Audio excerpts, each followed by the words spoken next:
in collaboration with the Faculty of Education and the academic staff of college, Dr. MGR Educational and Research Institution. It is my privilege to extend a warm and heartfelt welcome to each of you to day 3 of the 1-week National Online Faculty Development Program on MOOC development and digital course design. We are deeply encouraged by your continuous participation in this academic journey, which reflects our collective commitment to innovations in teaching and learning. Today's session is devoted to the significant topic e-content development and multimedia tool in the evolving landscape of education.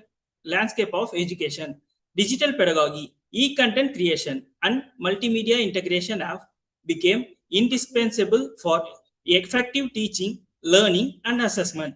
This session will explore innovative strategies, practical tools, and creative approaches to enrich classroom practices and academic resource development. I now invite Dr. V. Sharmila, Director, Center for Skill Development, Tamil Nadu Teacher Educational University, Chennai, to introduce today distinguished resource person. Good morning, all of you. It's my great privilege and honor to introduce our distinguished resource person, Dr. Mandar Banushe. Dr. Mandar Banushe is currently serving as the head of the Faculty of Science and Technology at the Center for Distance and Online Education, University of Mumbai.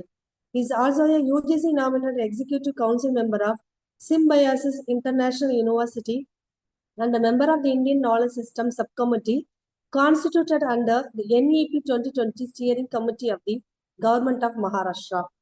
He serves as a member of the Board of Studies in Mathematics, University of Mumbai, and is the founder chairman of the Raising a Mathematician Foundation, an NGO dedicated to promoting mathematics education in India. He has also served as a member of the International Council for Open and Distance Education, Norway, and as a member of the Students' Grievance Redressal Committee of the University of Mumbai. His academic contributions extend to serving as a member of the Pratap Center of Philosophy, North Maharashtra University, and as a member of the Academic Council of St. Xavier's College of Education, Mumbai, and DPG College of Arts and Science and Commerce, Chilpur. SAG has conducted numerous workshops for teachers and students on free and open source software and learning management systems, artificial intelligence for teachers, researchers, and students, education mobile applications, spoken tutorials, open educational resources, e-content development, MOOCs, and Indian knowledge systems.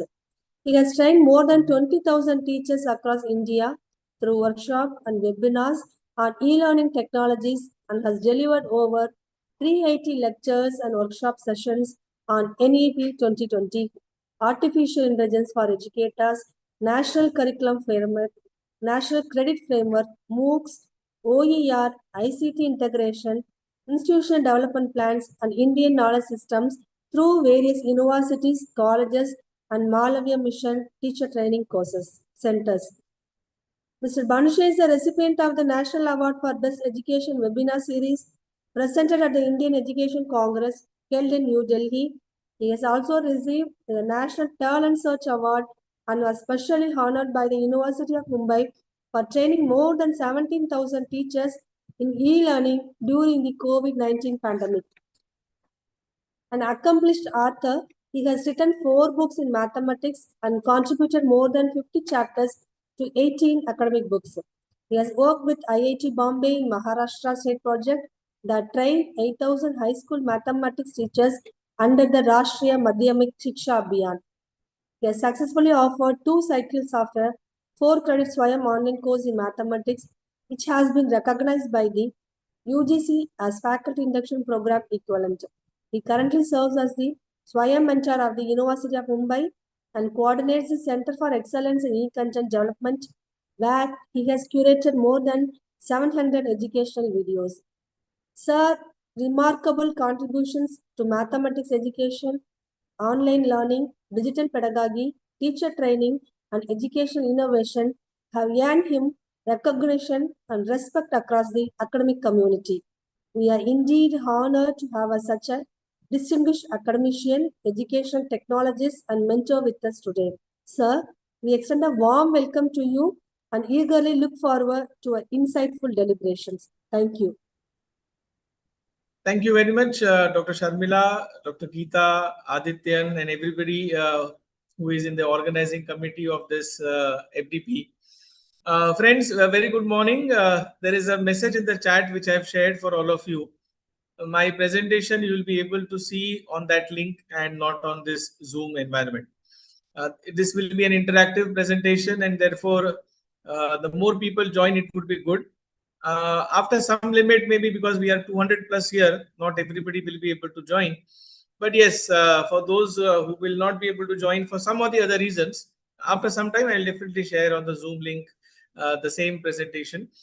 Meanwhile, I'll just give you 60 seconds, 1 minute for those who are able to listen to me, because generally in all these online sessions, a big percentage of people are just present online and the screens are off. As I can see here, there is nobody on the screen.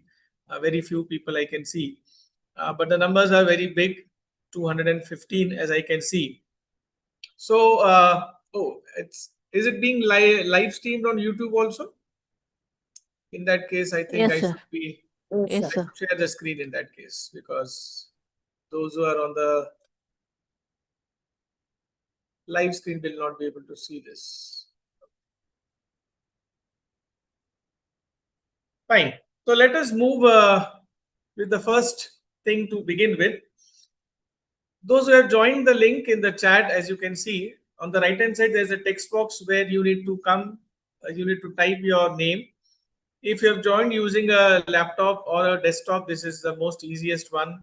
Even a tablet would do. But if you have joined through a mobile phone, then the screen is small. Of course, you can definitely write certain things in that. So I can see 30 people have joined out of 200 plus people. 31 people have joined, and 3 have started to give some response. So by the way, this tool which I am using right now, I am not aware how many of you know about this tool, but this is called as Peer Deck. Peer Deck is an application extension which is available on Google Slides. So if you go to Google Slides, you create a presentation on that. Then you can add an extension called as Peer Deck. And through this Peer Deck, what you can do is you can make your presentations, which are otherwise one-way presentations, in an online environment specifically. Now you can convert them, transform them into two-way discussion kind of environment, dialogue kind of environment, where now, as I can see, 37 of the parties, 38 participants have joined. But those who have not joined, you can see on the teacher side, which I am sharing with you right now, I'm able to see on the bottom tab how many people have joined. In fact, I can also know who are these 40 people who have joined.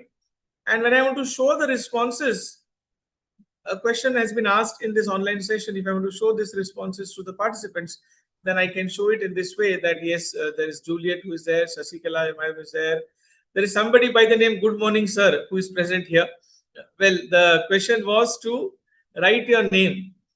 Okay, so we have Jyoti here, we have Shraddha Sharma here, then we have Kavya, then we have Alka, and then some people are still writing their names. Okay, let us give them 60 seconds so that it is good to see so many of you are able to put your thoughts here. Okay, that's good. This is one way in which, through which we can make our presentations engaging, interesting, involving. See what happens generally in any online environment. The resource person is very helpless at some times. Why helpless? Because as I said in the beginning also, the resource person cannot see anybody on the screen. And secondly, even if the resource person is asking something, there is very less response. So the only option left out with the resource person is to just go on till the bell rings, till the time is over, and finish his session and then just go. But if you want to make your presentations engaging, interacting, involving, then it is good that you use this very easy tool. It's a free of cost tool, As I said, the name of this tool is Peer Deck. It is available as an extension. And in case you just want to see how it is to be done, then let me show you this another tab. So what happens here, you can see in this Google Slides environment, when you create a presentation like this, you go to extensions and then you go to add-ons, get add-ons.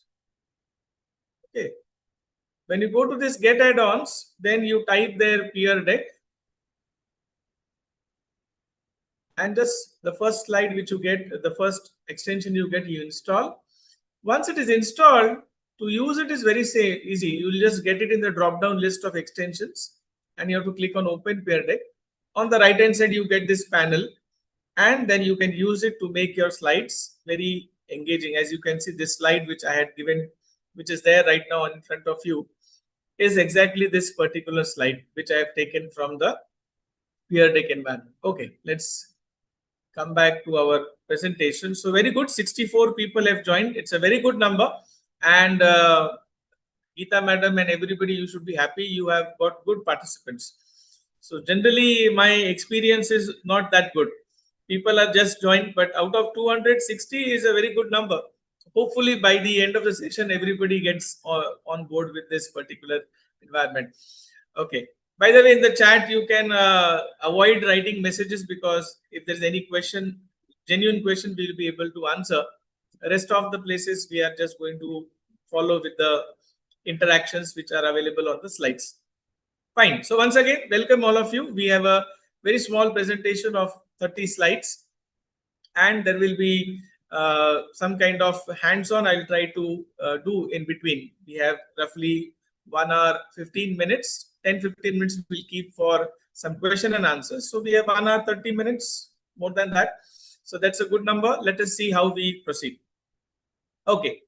Now here's a slide in front of you and what you can do before you start writing. Let me show you as a student how this is seen at your end. This is a screen which you see. I am sharing it on the Zoom link so you can see how the screen looks. Ideally, what you should do, my suggestion, okay, of course you can use the pencil tool, but the pencil tool, then you have to reduce this size because otherwise it will be very big. You can use the highlighter, but now you have to type it. So the best thing is use a text tool, T. So once you click on the text tool, you click on this one here, and then you can just write your name. My name is Mandar Bahanushe. And then you can write down what is that you expect from this. I expect so and so. If you want to write something here on the second side, you just click on the text tool, click on the second number, and then again write what is that you expect, right? So use this text tool because that is very easy. Of course, you can use different colors. Okay, as you can see, I have changed some colors here. If you use good colors, it will look very nice when I show it to all the participants. So let me know what is that you are expecting from this particular session. Okay. So now the numbers are good, 70 people and 14 people have started to give their responses. Very good. Let us show to the participants what are the responses coming. Oh, you can see some beautiful drawing is being done here. Okay, that's just because you are using the pencil tool. My suggestion would be use the text tool. Otherwise, it will be some kind of random curves there. Okay. Jyoti. Okay, you are trying to write using the mouse or something like that. Okay, this is a good, got the idea, sir. Thank you. But who are you? You should write your name, right? I am not getting any. Is it pen tool? Oh, it is not a pen tool. You can just use a text tool. Well, you are supposed to write your expectations from this session in that 1 and 2. So I've got Maria who is writing to know about e-content development. Well, I will be definitely talking about that. Innovative methods that can be used in real-time classrooms as well as online senior. Very good expectation and we will be addressing it, but please let us know your name. Can I do the what? I can't. It will take some time. Prashanti, you have not written what is your expectation from this class. Okay, Vigneshwari has it. I'm expecting recent and effective tools for teacher educators. Sure, I'll try to see how I can put it. Vaishali is expecting a lot of interactions like this. Yeah. All these interactions are completely dependent upon your responses. If your responses are good, then I have a bundle of things which I can share with all of you. But as I said, it all depends upon how you participate. The more extensive participation, the more interesting and engaging it will be. Okay, can I do the 2-week courses or 4 courses by the time? Oh, well, I didn't get the point, but okay. Professor Shala or Shalaka, what is it? Okay. At the something is still being written. Advanced multimedia tools for digital content creation, step-by-step explanation. Okay, how much time we have depends upon that, whether it will be possible to do step by step. But yes, we will be discussing some multimedia tools which we can use. Okay, so applications, something, but the rest of the word is not understood by me. Gayatri madam has not written anything. Interested to learn these interactive tools, to understand the use of e-content, to be able to use them on my own. Well, so good responses we are getting here. So fine. You will be getting more chance to write further. Let us move to the next slide now. Okay. So what is the session plan, friends? The session plan is including to share with you the different types of digital resources at the first instant, and then to talk about extensively e-content development, the steps which are involved in that, the tools which we can use, the do's and don'ts of that. All that we are going to discuss in the second half. In the first half, we are going to talk about the various digital resources. Let us one by one understand these digital resources, and I will also try to find out what is that you are using. For example, here's a slide in front of you. The common virtual classrooms, like this Zoom environment we are using here. We have Google Meet, we have Jitsi, we have WebEx, we have GeoMeet, and many others, which we can list down. Especially after COVID pandemic, we have got so many platforms, virtual classroom environments. Let me know which amongst these are you using the most even today. So my question is with today's reference, not in the past. Even today, you use what amongst these? If there's anything else other than this, then you can use a other option. For example, I use Google Meet basically. So there are 3 options I've given you: Google, Zoom, and Microsoft Teams. Okay, and if there's anything else which you use, please let us know in your responses. Okay, very simple question in front of you.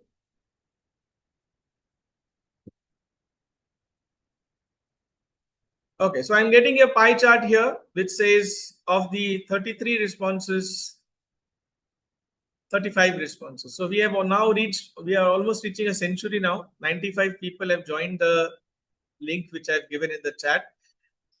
Of these 36 responses, major 24 goes to Google Meet, then to Zoom, and there are others are also in this category. So if you can let us know what is that other in the Zoom chat. Okay, let me see if you can put it in the Zoom chat. What is that others for? Then we will be under. There are 4 people who have taken the choice of others. 3 people. Okay. But majorly, I think all of us are using Google Meet. Basically, it's free, but the recording part is now removed. Earlier in the COVID times, recording also was made available to everybody, but now the recording part is paid.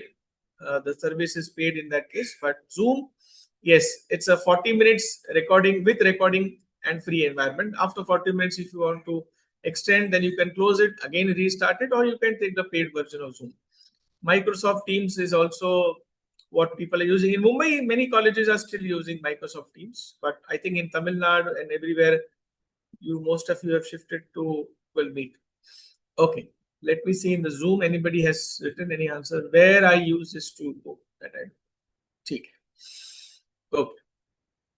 So 105 responses, a good number. So that's, but not 50%, of course. We have 275 people here. Fine, but it's okay. Let us go to the next slide. It's a very interesting thing which I'm observing. Okay. Now, what is the next thing? Virtual boards. I don't know how many of you have used these virtual boards. While I'm explaining this to you, let me also show you.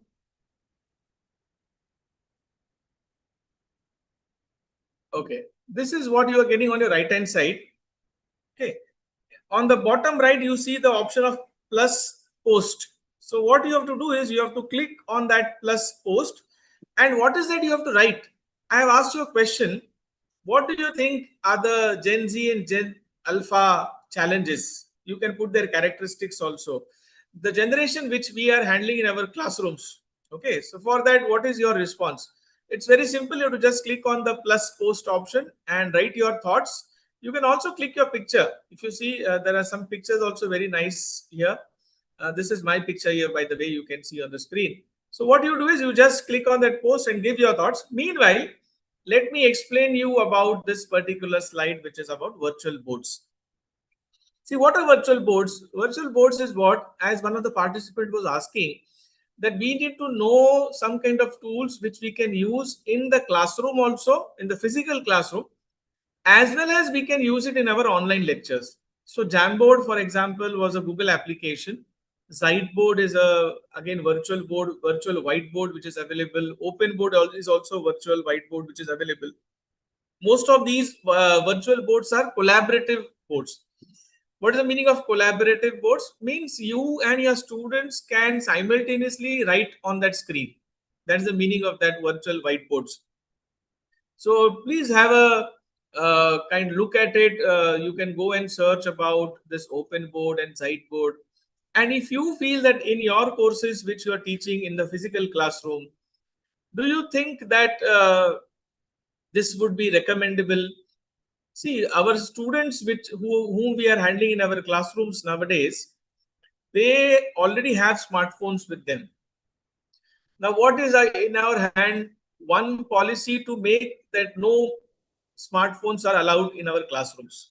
Another policy is that you can bring your phones, but that should be put it on silent mode or whatever. It should not ring in the class.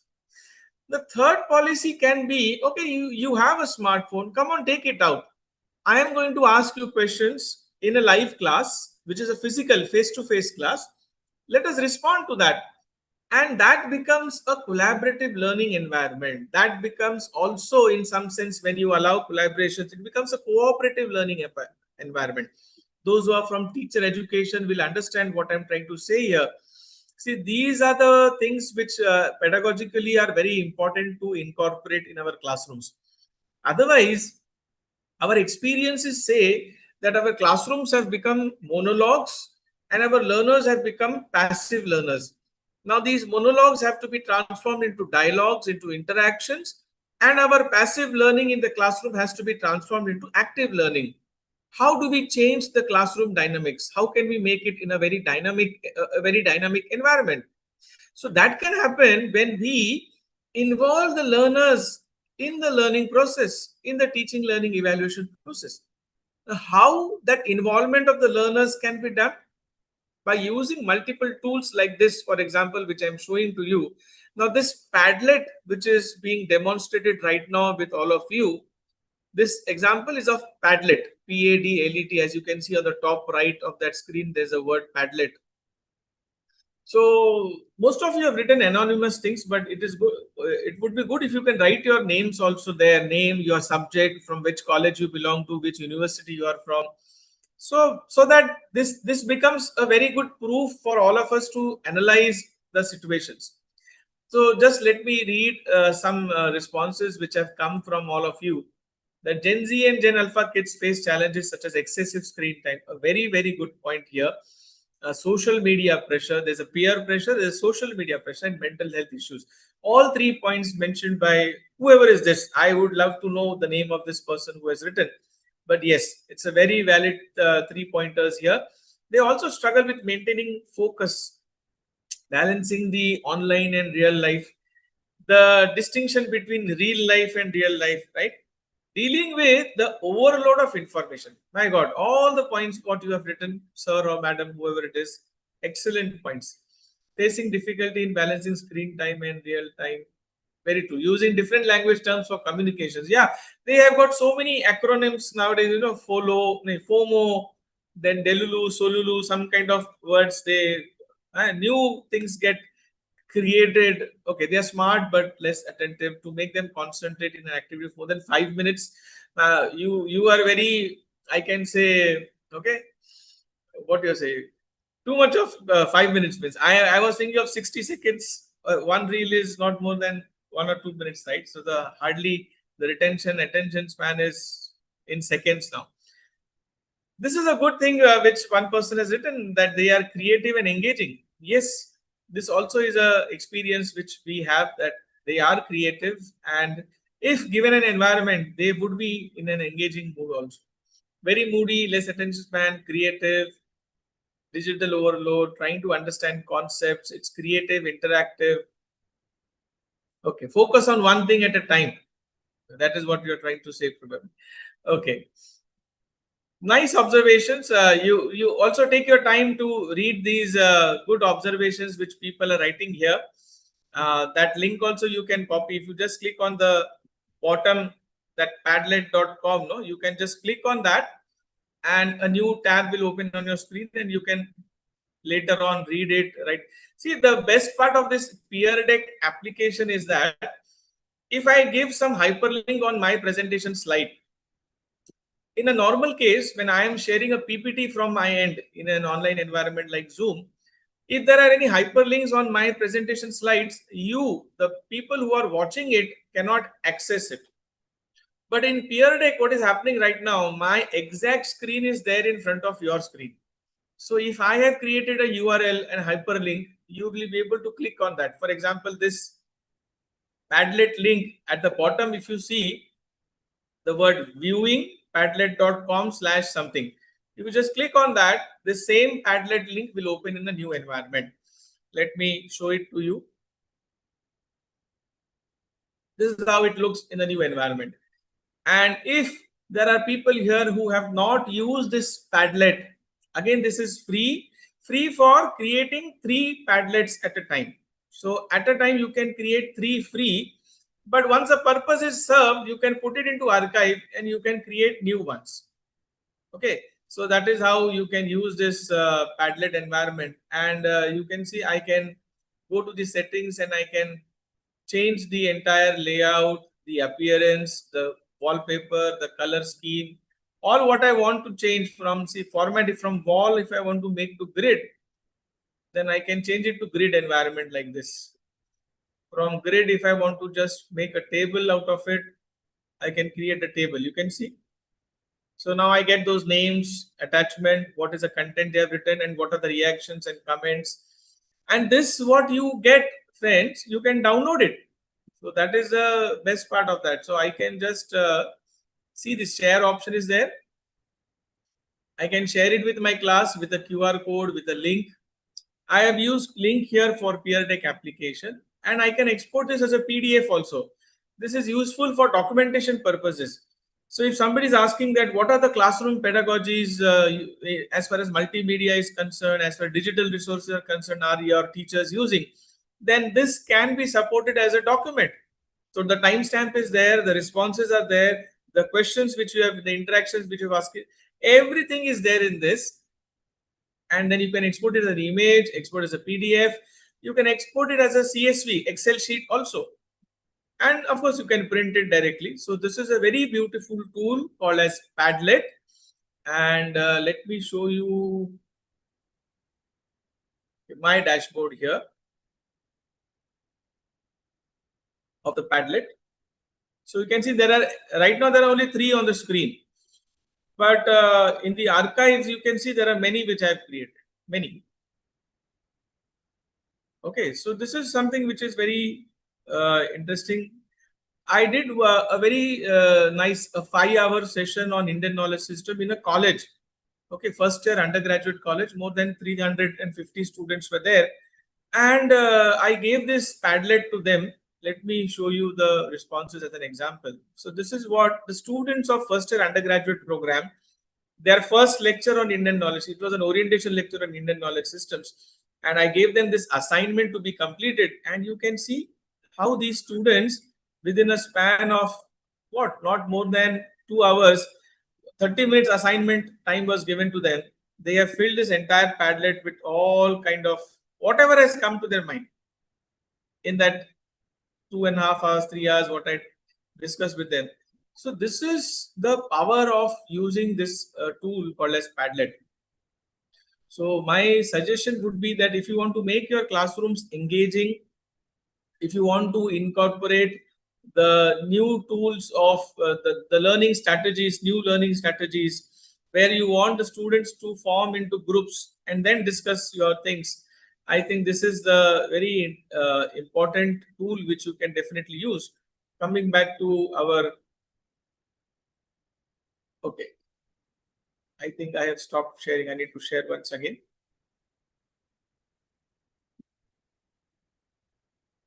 Okay. So coming back to the same tool which we had here, this is the Padlet.com, and these are your good responses: lack of attention, complexity. This is a very much innovative learning. Okay, that is about this particular tool. Okay, fine. So see, you can read your responses yourselves and try to analyze how the participant. Of course, I am going to definitely do a separate analysis for the responses which you are giving to me. But yes, please make a note of this, that do use this tool called as Padlet. You can use the collaborative whiteboards like OpenBoard or Xiteboard if you're interested. But at least Padlets you can use for both the purposes, for your physical face-to-face classroom environments where you're doing a presentation. Share it with them, create a Padlet question, and then share. See, if you go to that actual website of Padlet, you will find many new tools which they have introduced. Okay, so what I gave, you can actually create something from the scratch also from that. That is what you can do in your, let me try to show you that what you can. Okay, let me share the screen. See, this is the main page, home page of Padlet. You can sign in using your Google account, and you can see these are the different environments, the how you would like to have. So somebody, if there's somebody who's teaching geography, then you can have the world map or whatever map you want as a background, and then you can tell your learners to plot certain places, mark certain places as per your requirement from the geography or history. If you're trying to do some kind of historical lecture where there are timelines, period 1920, 1940, 1960, then you can see there's a timeline option there. If you want to do some kind of comparative analysis with your learners, maybe do's and don'ts or pros and cons of certain social science subject, you can use a table, you can use columns. So there are many formats of the environment. Then you can see these environments of sandbox like whiteboard, brainstorming. You can create a mind map from that, Venn diagrams. And then you can see nowadays, because of AI integration, AI, the moment you give them the topic, it will create a Padlet on its own, a ready-made Padlet based on your inputs. Okay, for example, if you say I want to conduct a first year BSc metrics algebra, linear algebra class Padlet, and this is the question which I am trying to enter, you can just give that as an AI prompt and it will create a Padlet on its own, and it will ask you now if you want to edit it, and finally you can release it with your learners. So you can see the different types here: lesson plan, timeline, ideas, discussion board, class activities, polls, Canva. So many things are there. So therefore my recommendation will be that please try to use this as much as possible in your regular classroom environment. Of course, when you're doing an online lecture, this is coming as a more better, no, nothing better than this is what you can expect in an online environment, because you immediately get the responses from the participants and you're able to give your opinion, give your feedback about what the learners, what the participants have written in that. Okay, let us move forward.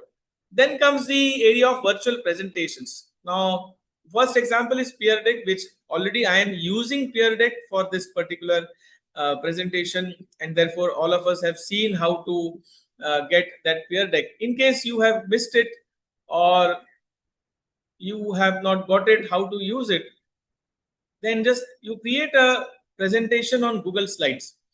So the first condition, or which you have to understand, is that don't upload a .ppt extension file on Google Slides. If you do that, there will be errors.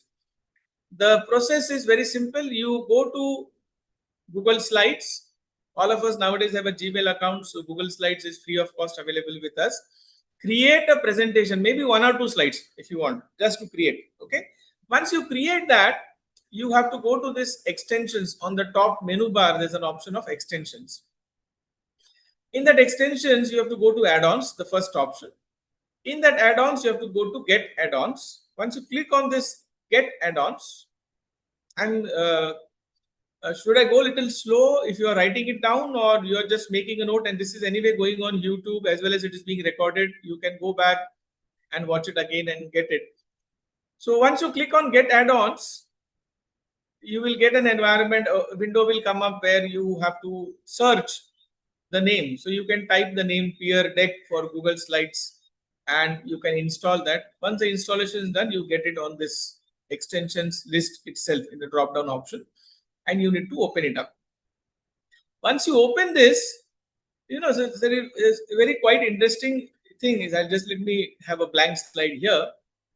Now, in this blank slide, if I want to add some kind of interactions, what are the different interactions available? A number can be added, a text can be added, a draggable environment, a website, or you can allow the students to draw, or you can take some poll of the learners, you can add an audio, you can take your choice. There is a library also which is being created. Okay, so you can actually go into the library directly. If I ask you this question, friends, in your presentation, all of us are nowadays doing presentations, right?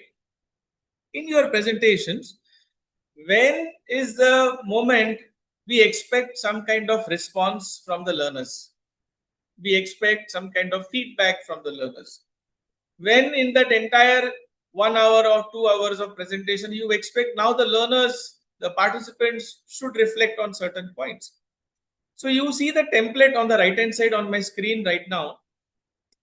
Here the Peer Deck environment has given you 3 time zones in your entire presentation where you can definitely bring it. One is beginning of the lesson, when you are beginning your presentation at the start of your presentation. One is obviously at the end and at times in between. Now all of us come on the Zoom link for some time because I need to have some interactions. Are the participants allowed to put a message in the chat? Organizing committee? Actually, chat is disabled, sir. They Disabled can, for them. they can answer in the question answer tab. Oh, where is the question answer tab in that case? Oh, there's one more tab. Yeah. Okay. So here you can, so do I need to ask a question for that, or they can answer it directly? So my question is that, if you want to answer it directly, means they can raise their hand so that I can unmute their mic. okay, so my question to the participants is that, why do you have to have an interaction in the beginning of the session? And why do you need an interaction at the end of the session? Can 1 or 2 participants raise hand and give me the answer which is coming to their mind, that why do you want some interaction in the beginning? Why do you want some interaction in the end? And if you want to have some interaction in between, for what purposes? Can you tell me the purpose?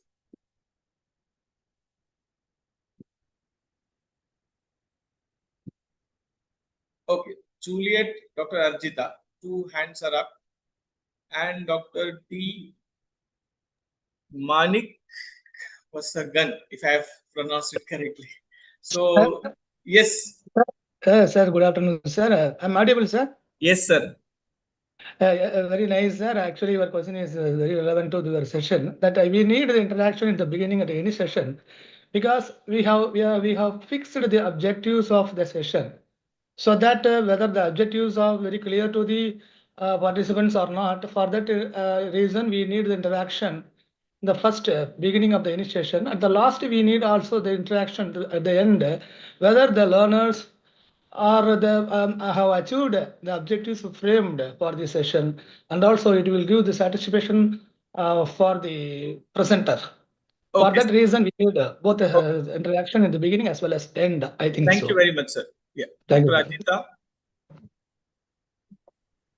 Good morning, sir. good morning. So, before session, we want to ask the question from the listener because we want to know the prior knowledge about the topic. Very good. Very good point. Yeah. Yes, and the second thing, we want to develop the interest of the learner in that topic. These are the objectives in the beginning. Very And nice. during the lesson, we ask the questions to know the flow of the topic in the mind of the learner, whether they are getting the topic or there are some problems. Very And good. in the end of the lesson, again, the objective is to find whether my deliberation was up to their limits, up to their interest, and how much they got from the deliberation. Very nice. Very nice. Juliet. Thank you, sir.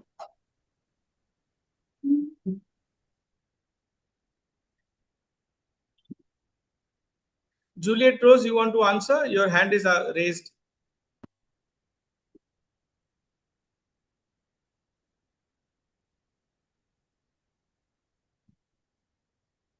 Okay, maybe she is not able to unmute. But both the participants gave a very good reasoning that why this template shows you these three options basically. The purpose of having this is that at the beginning we would like to find out where the learners are, what is the prior learning. Can we create some kind of interest in the beginning? For that purpose also some kind of starter of your entire lecture. In between, obviously, at any point in between of your class, we would like to find out whatever we are delivering, has it reached to the learners, or how much they are able to assimilate it. At the end, as sir also very rightly said, whatever objectives, outcomes we had designed, whether we have achieved those outcomes and objectives or not, we can also use it to summarize our entire presentation, to find out points from the learners about the feedback, how this session went, etc. So these are the reasons. And once you go into these environments, the templates which are given, for example, beginning of the lesson, you can see this was a slide which I have used. What did you learn from the homework which was given? Now, these are all editable slides. So it is not that this is fixed. So you can just pick up this slide. Say, for example, let me pick up this slide here. It will come on the screen here. It will be replaced here. And now here you have to just edit it. So if I don't want this particular thing, I can change it. So what did you learn? Okay, from the homework, you can remove that question. You can change it to something else. This character here is also, you can change. Instead of this, you can bring a real life character. You can add your photo also here. So all these things are possible. But the environment gets created and now the student has a text box in front of his screen when this particular slide comes up, where the student has to participate. The student has to give his thoughts. And this is how we can bring interaction. That is what I'm trying to share with all of you. Please do this. Use this peer deck. Only one thing we have to understand here, that when we are using peer deck for the first time, then it will ask you multiple permissions. Okay, so let us go. You should accept all those permissions. There is no security concern with that. And once you are completed with all the kind of permissions, you close it. And then you reopen the Google Slides and the peer deck environment. That is the whole story, that you need to close it completely and open the Google Slides once again, once you have given all the permissions, because that is how you can finally do. The question can come to your mind that how to actually start the lecture. So once you have added all these interactions, let me share the same tab once again. Once you have added all these interactions here, you are ready. You should not go to slideshow. But what you should do is you should go to start lesson. And once you click on start lesson, it will ask you two things. It will ask you whether do you want a practice mode or you want a graded mode. So practice mode means you are allowing the students to submit the answers multiple times. It's a practice environment, no final thing. Graded mode means once the answer is given by the students, you can actually use it as a graded activity for your formative assessment also. So once the answer is given, it is locked and the student cannot submit another answer. So this is anyway a presentation. We are using it not for grading purpose. So we can allow the practice mode. And in the presentation mode also, there are two options. Either give it to your students as a student-based activity. That means what? The email will be sent to the learners about this presentation link. And whenever the learner is available, the learner will access it. The learner will watch through all the slides, interact, participate, give his feedback and close it. But in a actual classroom, face-to-face classroom, or in a live lecture, what we can do is use the second option. Instead of student-based presentation, we can go for presentation of the live environment. What we are actually experiencing right now is a live environment. So once you click on present live environment, a link gets generated, which you can share with your students the way I shared with all of you. And then your students join and you get the first-hand experience. So how many of you will definitely use this tool? So if you have the option of sending a thumbs up on your Zoom screen, you can use it. Or I don't know if you can just use a raise hand option. Okay, something which will tell me, yes, so many people are actually going to use this. Okay, I can see 4 or 5 people only. Out of 290 people, only 4 or 5 people. Oh, now the numbers are increasing. Yeah. Yes, so more people should use it. Give a try. There is no harm in giving a try. It's something which is your students will definitely love. They would enjoy. You will enjoy. And your students will enjoy this. So think about that. And yeah, now you can lower your hands. Let us go ahead in the presentation now. You can come back to the presentation link. Oh, what I didn't share here is H5P, but as I said, I'm going to do a hands-on on that. So Peer Deck, Prezi, Google Slides, SlideShare, these are all different virtual presentations. Amongst that, the interactive ones is H5P and Peer Deck. Peer Deck, I've already shown to you. H5P, I will show you the demonstration after some time. So once I finish this presentation, I'll come to the demonstration of H5P. H5P is a very, very, very interesting tool, which is a gift to the teachers, specifically those who want to conduct online sessions. It's a God's gift for all of us. We'll see the demo after some time. Then we have online quizzes, puzzles, crosswords. Most of the teachers must have used this in the pandemic. Quizzes.com is a very good environment. Kahoot, then crossword labs. This is something which very less number of people might have been used, and therefore I am giving this example. Think about using crosswords in your classrooms, for during your lectures. So this is a very different pedagogical tool here. This is again collaborative and cooperative learning, that you have created an environment, as you can see on your screen.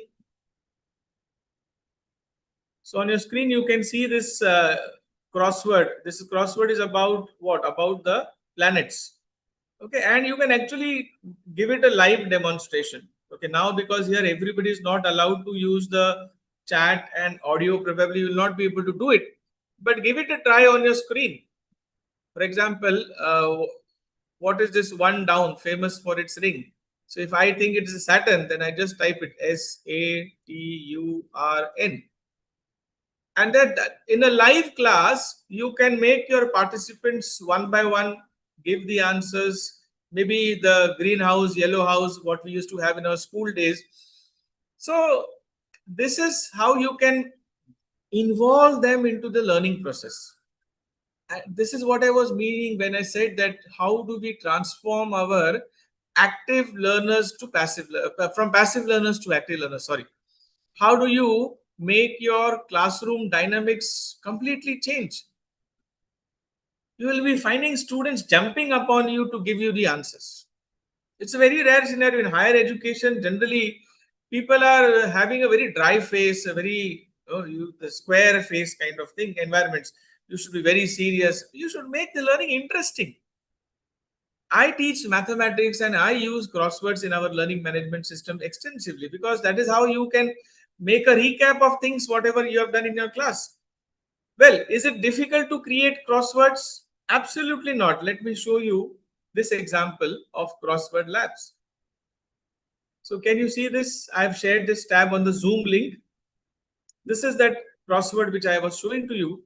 Making this crossword is very, very, very easy. The website is crosswordlabs.com, as you can see on your screen also. You have to just go to this make a pass crossword. That's all. Give a title to that. Okay, maybe say online, you can give online learning tools. Then you can use B.Ed. This is a tool. It is used for what? Presentations. H5P is used for what? Interactive videos. So you have to just give the answer and the clue. So the clues will have come on the bottom, and these answers will be used for let me use what Jamboard, collaborative learning, Google Meet. This is for online lectures. So I've just taken 4 of them. Okay, now you can see while I was writing at the bottom, it has already created the crossword, right? So, and then if you're not happy with this, whatever it has created, you can go to the next arrow and it will create another architecture. Once you're happy with it, yes, this is okay for me, fine, proceed. So it is completely your choice how you want to make it. And then once you have done it, either you can create a passcode for that if required, or you just save and finish. Once you have saved it, you have to just share it. That's all. So if I say save and finish, it will immediately create it, and now you can share it. Now you can also print it. You can print it and give it as a handout, as an assignment for the students to do it in the class, later on collect it. Or you can share it virtually the way I have shared with the URL. You can use the embedded code. And all this is done within few seconds. You don't need to be a master of all these things. So think about using these tools for your classroom presentations. Use crosswords. Crosswords is something which people of all age love. Whatever age you are, people really are interested into solving crosswords, and that makes your memory also sharpen. So good. So try to use this crossword environments. The website is there on the bottom. If you see, the link is already there, crosswordlabs.com. If you want to get the link, you can get it. Or in one of my presentation slides, all links are almost given, so you can access it sometime later. Now this is interesting, that just like we have this Peer Deck, H5P, Prezi, Google Slides, we have quizzes or Kahoot or crosswords. I don't know how many of you have used or are using something like a stopwatch in the class, something like a wheel of names in the class. Now in front of you, what you can actually see is when I joined at 10:20, I just took down few names which were appearing on the Zoom environment. So this is those whose names are not there, please excuse me, don't feel sad. But yes, now I'm going to spin this wheel. Okay, let me share my screen with all of you. I'm going to spin this wheel for all of you. Okay, this is that environment here. And whoever name comes, okay, you have to give me your feedback. Okay, now immediately. So as you can see, very few names are there, but whoever names come, let us see whose name comes here. And meanwhile, you can do it at your end and find out who is that lucky fellow from your side. Now this is for me. Here you can add a music also. I have not added any music. Okay, so we have G. Soumya. Congratulations. And now G. Soumya, you have to on your mic and give me a feedback about how this lecture is going on. So can the host allow her to unmute? G. Soumya, if you're there, your name has come by fluke. I have not done anything. So if you're there, please on your mic, if possible, also you can yes, please.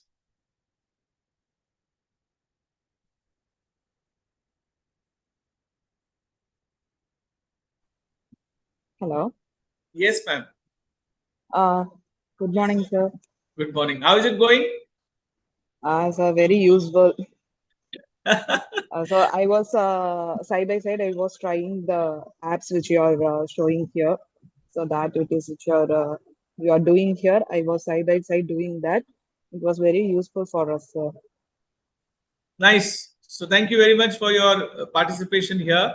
Like this, you can all create your own classroom students' names. Okay. And then you can add it into that. Whenever you would like to ask some random questions, you just click on this wheel. Whoever's name comes, you give them the chance to speak.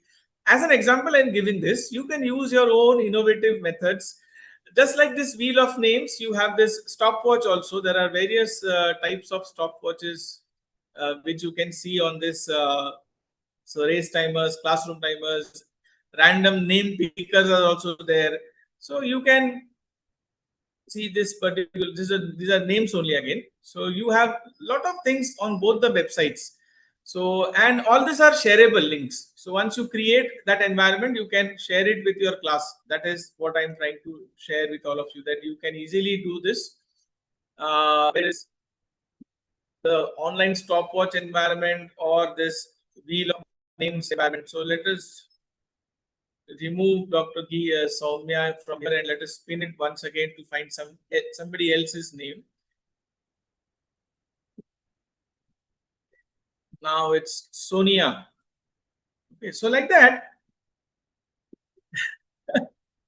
you can have many such things to do with your students. Okay, so try to use these environments so that your learners will have a very, they will be not too much of stressed in the classrooms. They will be trying to involve themselves using now how much to use, which environment to use, which tool to use, how frequently should it be used. This is something which you have to calculate on your own. There is no formula, one formula which is going to work for everybody, that all of us understand. So whatever is suitable for your college, for your students, for your subject, for you as an individual teacher, you are comfortable in what environment. Try to bring all these scenarios into picture and then try to decide which environment you would be using for your sessions. Okay, let us move forward. Now this is again polls, word cloud, Mentimeter, poll everywhere, answer garden. This also we all have used many times, especially when we were taking online lectures in the COVID pandemic. But yes, these are good tools. For example, in Mentimeter or in any other such similar tool, we have the word cloud environment. What is the beauty of this word cloud? Word cloud creates immediate visual infographics in front of you, and the larger the font which occupies a central space is what most of the people are thinking. This not only gives a confidence and a very happy kind of thought in the mind of those who have responded to that particular point, but also it gives an insight to the teachers in the class. Okay, this is how most of the students are thinking about. So you can correct it, you can accept it, you can modify it. I'm talking about the topic, the content part of that, immediately based on this word cloud environment. So like that, there are many things which we can do using the similar environments, like we have Coggle for creation of mind maps, XMind or MindMeister. Now I've already created hyperlinks on that. I'm not trying to do the demonstration here. But yes, nowadays, what is happening now, so many AI tools have come up. So people are completely relying on the AI for creation of mind maps also. So that is not recommendable always. So you try to create it on your own. So these three tools which I have shared with you on this slide right now can be used to create your own mind maps. So you have to just log in using your Gmail account and then you can start with it directly. Now the next slide is talking about debates and discussion environments.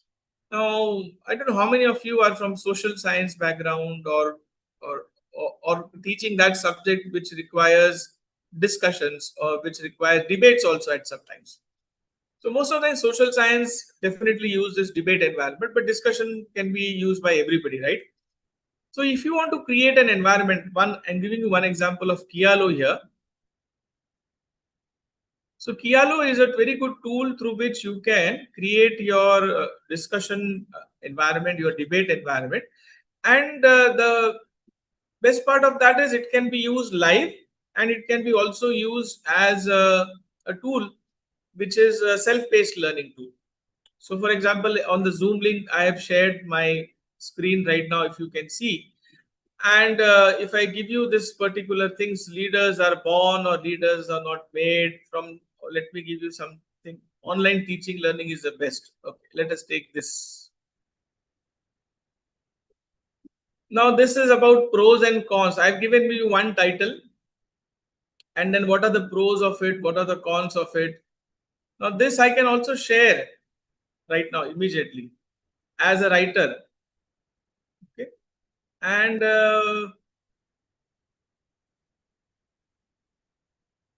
this is a shareable link here. If I give it on the Zoom chat, I think all of you should be able to access it. Just for the demonstration purpose, if some of you can join us. And then we can see that people can, in a live environment, contribute into these two sides of it. I am given a binary question. So there are the pros of online teaching learning. There are the cons of it. What is that you people think is on the positive side of online teaching learning, on the negative side of online teaching? You can contribute into that. And then in the real time itself, we can see all these things. So people have started writing, as you can see here. And there are more on the pros here and less on the cons. I can show you the sunburst diagram also. So where is the majority shifting to? So in a live environment, you can see how the majority is shifting basically. Okay. And on the other environment, you can see the more number of greens on the left and less number of reds on the right. That is, it is showing how the balance is. People are on which end.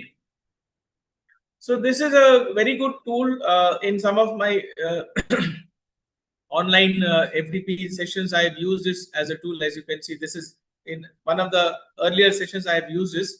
I'm just resharing with all of you. This is where you can contribute, and so debates and discussions also can be made interesting. They can be done on a live environment. On a real-time basis, you can involve your learners into sharing their thoughts. And once they are sharing, once they are writing it, you can also moderate that. You can give your opinion on that. You can ask others to opine on that. So if somebody has written, students can learn at their own pace from anywhere and at any time. Somebody has written, some students do not respond as they log in and get busy elsewhere, perhaps, or they cannot interact due to some network issues. So what is that you think about this? If you want to write something, you have to edit it, you want to grade it, you can grade it, you can check the comments history. Who has graded it by Vinaya 1 year ago? You can see here now. So this is created by Dr. Shobhana just now. So I can identify who has created what, and I can give the attribute also immediately online so that learners will be able to get that feel. Suresh has written it needs to understand of the technology knowledge with subject knowledge, etc. Health issues, chronic headaches are used, etc. Fine. So this is how you can use this Kialo. Your Teach app is also a similar environment. It is little complicated, but yes, that also is a free environment, and you can use it for your creation of debates and discussions.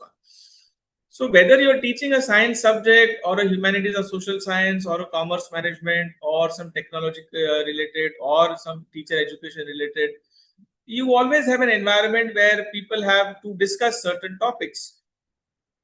At times you also have an environment where the people will debate about it. Let's give it to the learners and let them come with their own pure thoughts. And you as a teacher, now you don't have to give everything from scratch. You can just go through that particular environment of the discussion table, and then you can give your own opinions based on the cumulative reading of that, summarizing that entire participation of your learners.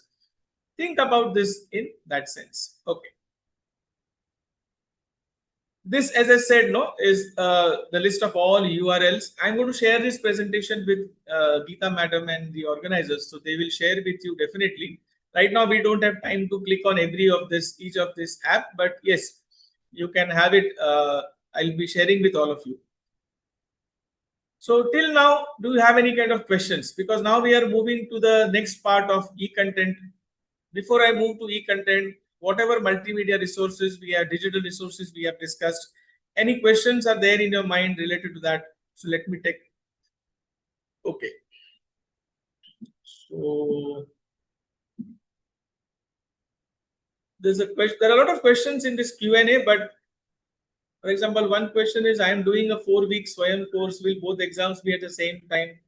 Well, I can't say anything about that because whoever is a course coordinator can reply to that. Is it possible to have varying number of questions based on one input? Well, this is a question based on what application, that is not clear.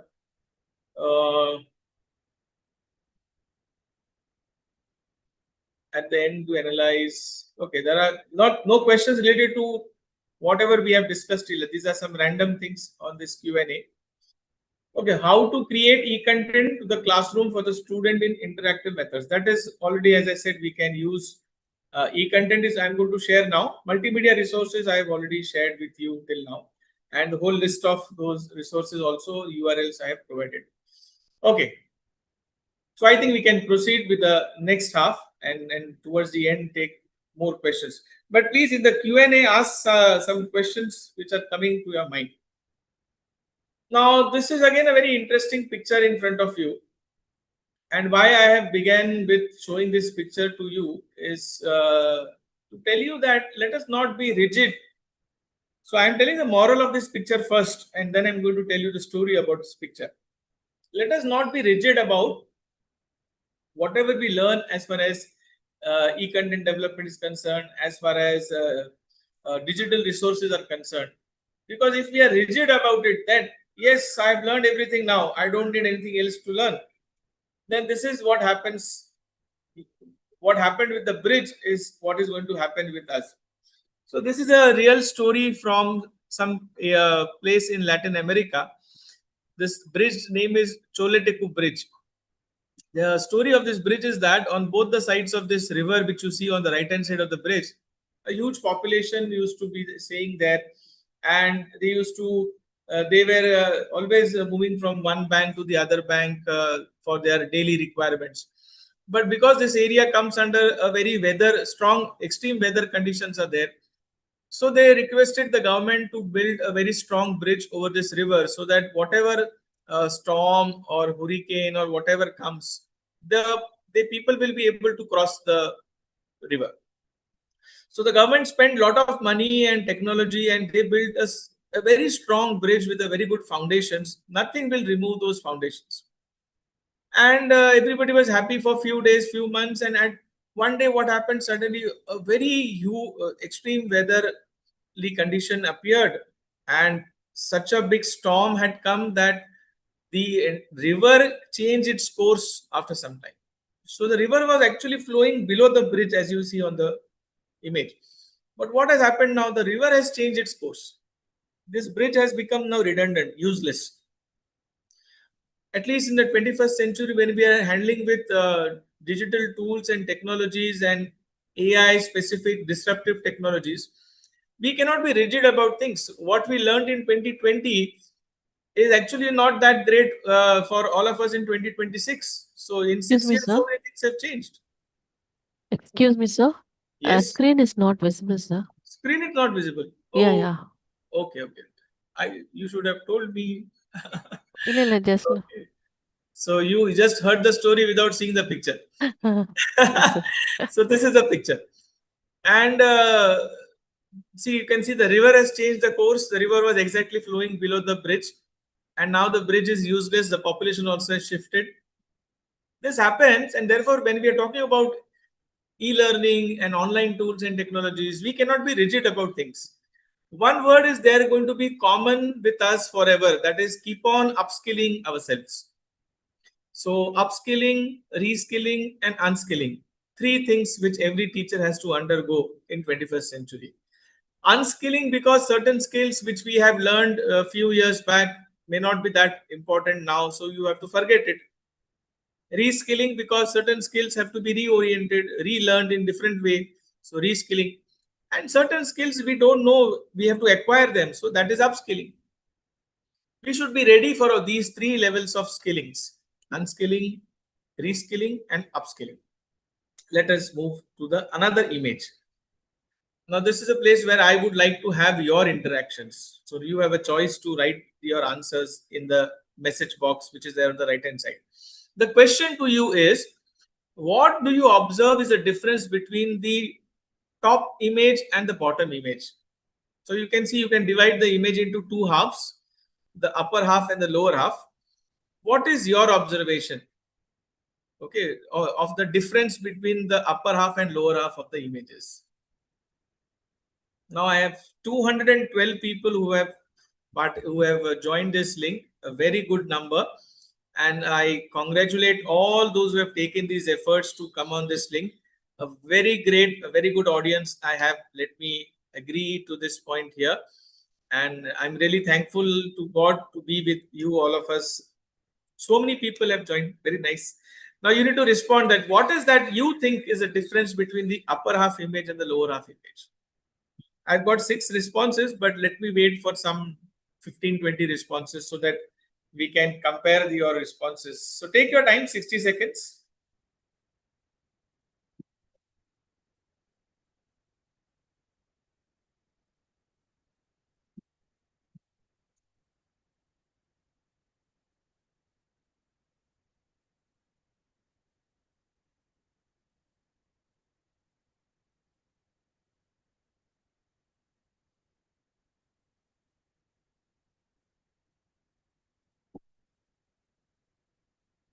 Hope not a very difficult question for you, right?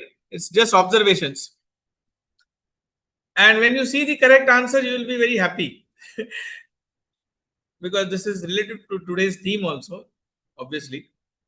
Okay, we have 12 responses. Let us try to read the responses. Upper half is having fun because of the stability, confidence in environment. Lower picture is just people floating along. What will happen to them is not known.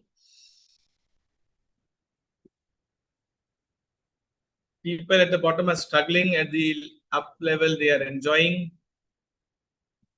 People are escaping through the lifeboat. Yes, in the ship are enjoying, and in the boat they are perhaps thinking about their survival and sailing on their own. Upper half, people are enjoying the vacation, while lower half are struggling. Then enjoying and people are envying. Okay. In the same ocean, some sort of people in ship are enjoying while others are struggling. Good. Oh, good is what observation.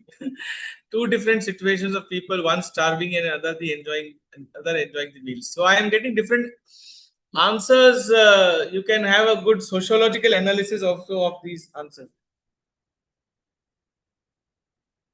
Two different situations of people, one starving and other enjoying. Upper portion is feeling safe and enjoying. Lower one is struggling with the lifeboat. Rescue. Life is not the same for all. Attitude is a matter. Safety is more important. Okay, all kind of good answers. And 18 of you have responded good. What is a true story? This is a cartoon which had actually come in some paper, as you can see. I've quoted that also. During the COVID pandemic. Okay, this is 6-year-old cartoon. And if I show you the tag which was attached to the upper and lower image, you also will start laughing, and also you'll enjoy the answer. The answer is this.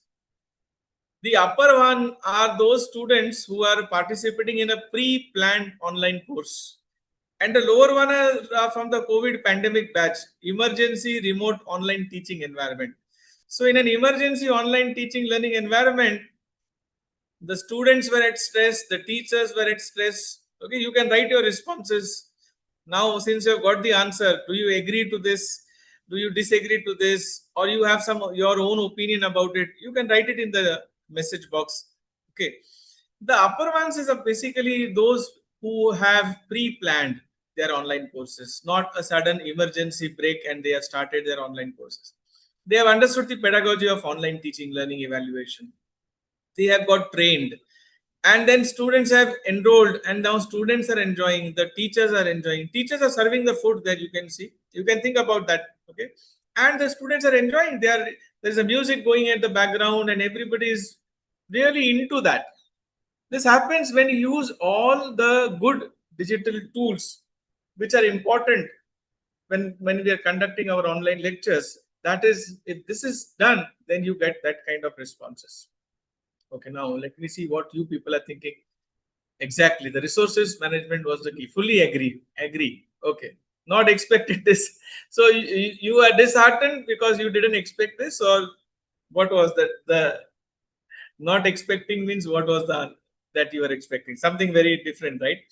Okay, high-tech institution may have all types of technology. Fine. It's okay. Okay. Good. Nice responses. And so I just wanted to trigger this in your mind, that though each one of us can go into creation of e-content and online course, no problem over it. But finally, we should understand the difference between a physical face-to-face classroom and an online classroom. Both are completely different environments. What we do, the way we do in a physical face-to-face classroom should not be replicated in an online classroom environment. The requirements of an online class are completely different as compared to a physical classroom. Once we understand this difference, then we'll be able to cater to the actual requirements of online students and offline students. So before we get into actually creation of e-content, we should understand the the minute things about it. Okay, let us go to the next slide. Thank you all for the responses here. This is a slide which maybe you have seen, I don't know, but I'm going to show you two four quadrants slides. This is one 4-quadrant slide, and there is another 4-quadrant slide after this. Both are talking about e-content development in 4 planes, 4 quadrants. Now, what are these 4 quadrants all about? As you see on the screen, the first one is about the development of video lectures, of audio lectures. But there are 3 important keywords in this quadrant 1, which is also called as e-tutorial. First keyword is video and audio content.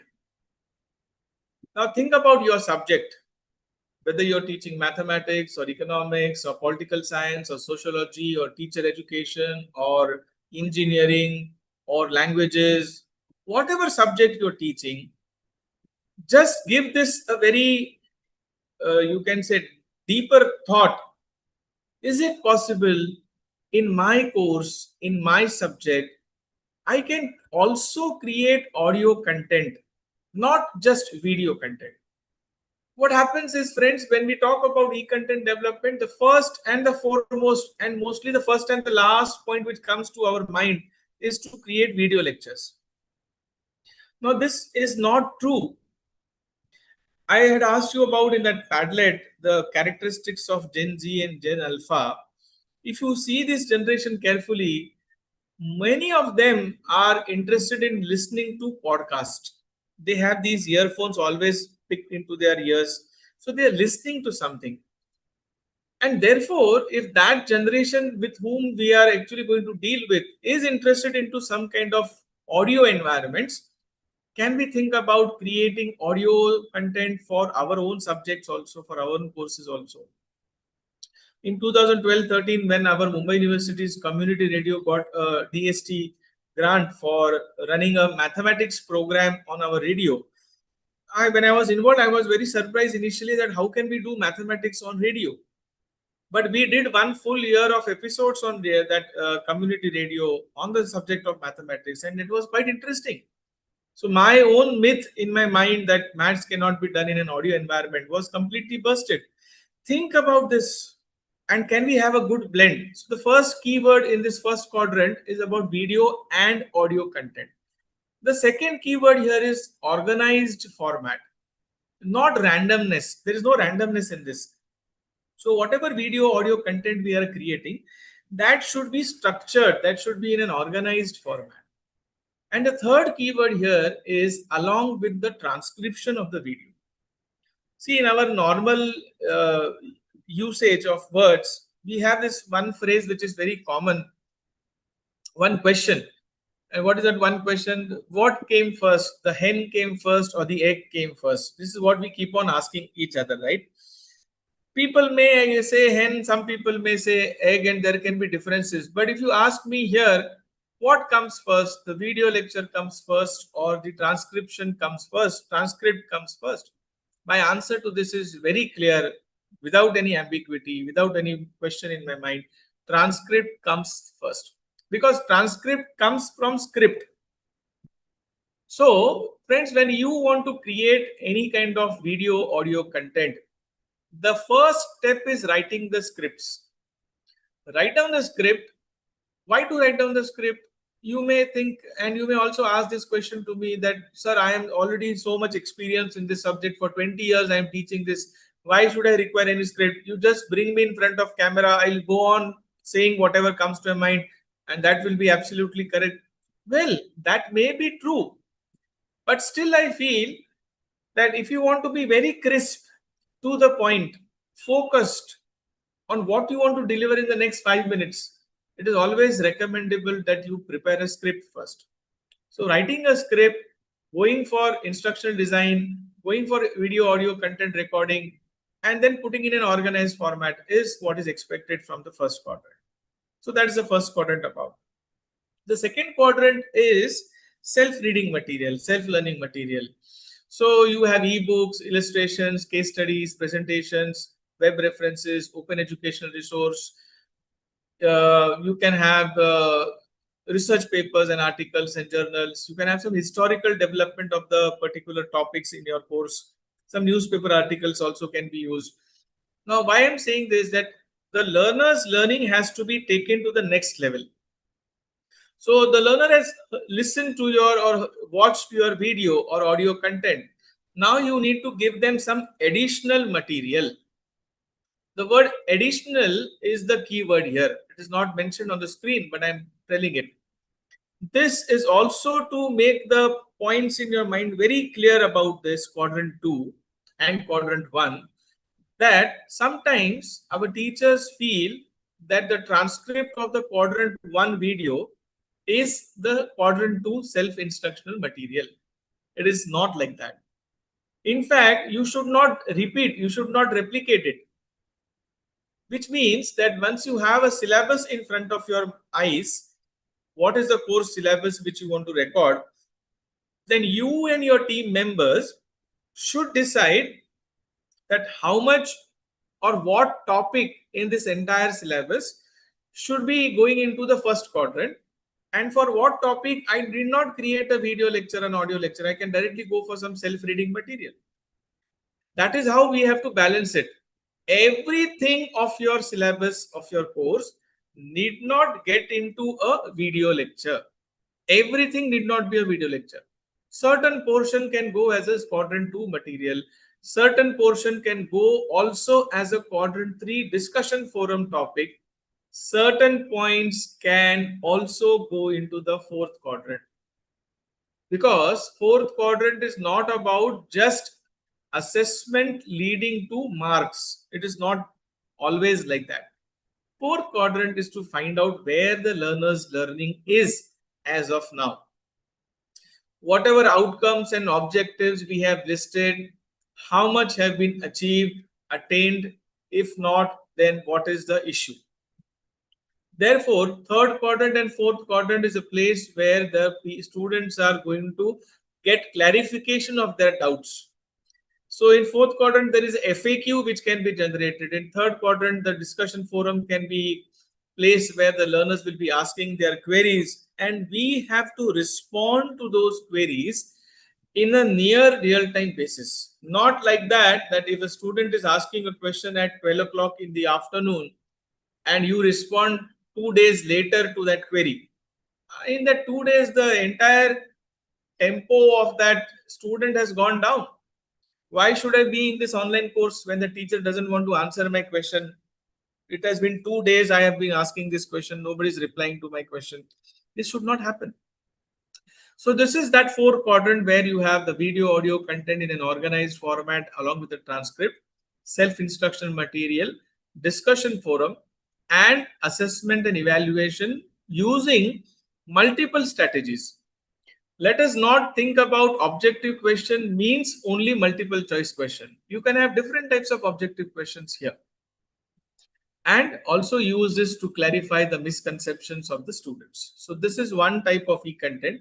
If you have understood this, then there's a small activity for you after this slide. So what is that activity which I'm going to give you is I'm going to ask you to find out which is which quadrant. But before that, the UGC 7th pay gazette notification specifically talks about giving points for teachers who have developed e-content, either in 1 quadrant or 2 quadrants or 3 or even 4 quadrants, 1 module, 2 module. Now module is defined to be a content which is equal to 30 minutes of learning. So something which amounts to 30 minutes of learning is called as a module. In videos, it is very clear. A 30 minutes video content is 1 module. So how many modules the teachers have created? Based on that, you can get multiple points. If you are creating 1 full course, then you can get some points for that 1 full course also. So think about contributing in the domain of e-content development, not because UGC is telling to promising you to give some points. These points for your career advancement are just as an incentive for you. It's a byproduct of your entire main activity of e-content development. Do it because that is a requirement of modern day. This modern day, this 21st century classroom requires the teachers to be digitally equipped, AI empowered, and therefore we should be getting into this. Okay, let us now do a small activity and find out. You have to just draw lines. You can use a line tool. You can use colorful lines, and you can use the line tool to join the left hand side column with the right hand side column. So very easy, simple to do. So just find out how many. Let me see how many of you can do it. And now I'm going to use this overlaid environment to see what is that most of the people are doing.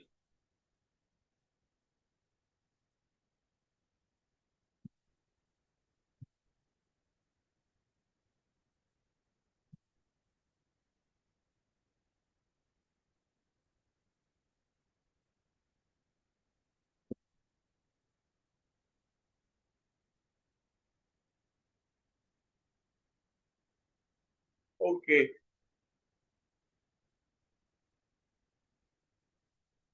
So most of you are getting it right, right?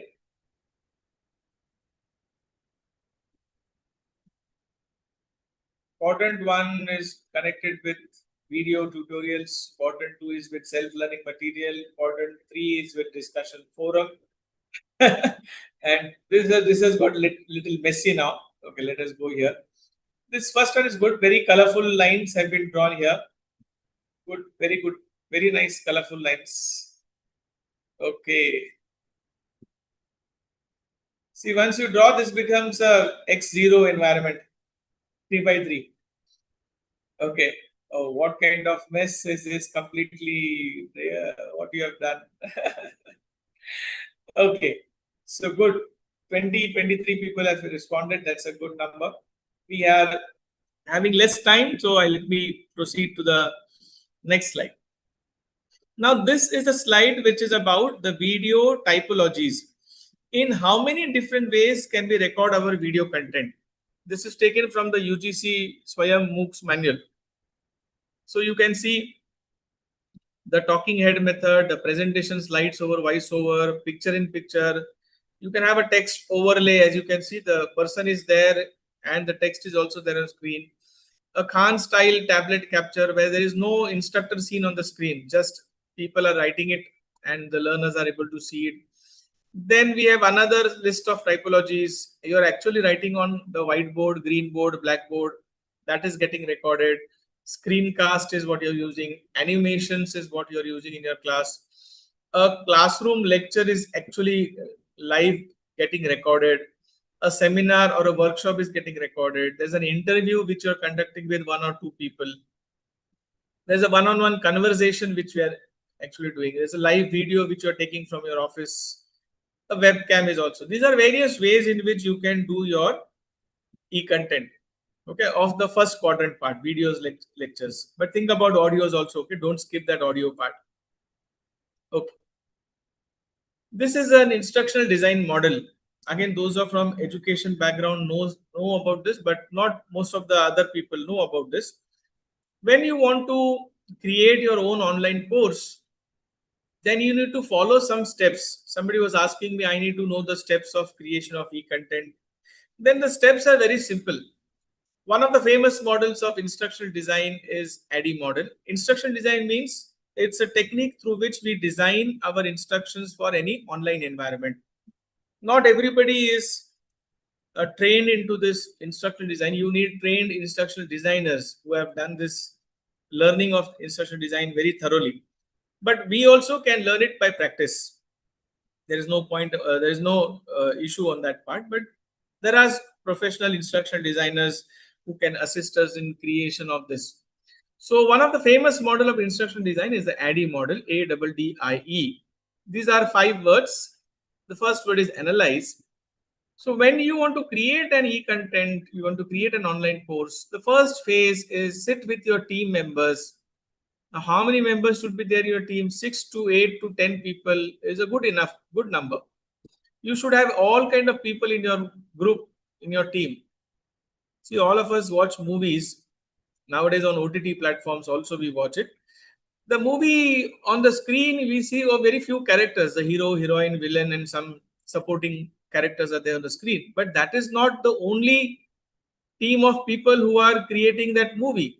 The movie has got created because of hundreds of more people who are not there on the screen for you to see. The camera person, the producer, the director, the makeup man, the spot boy, the light person.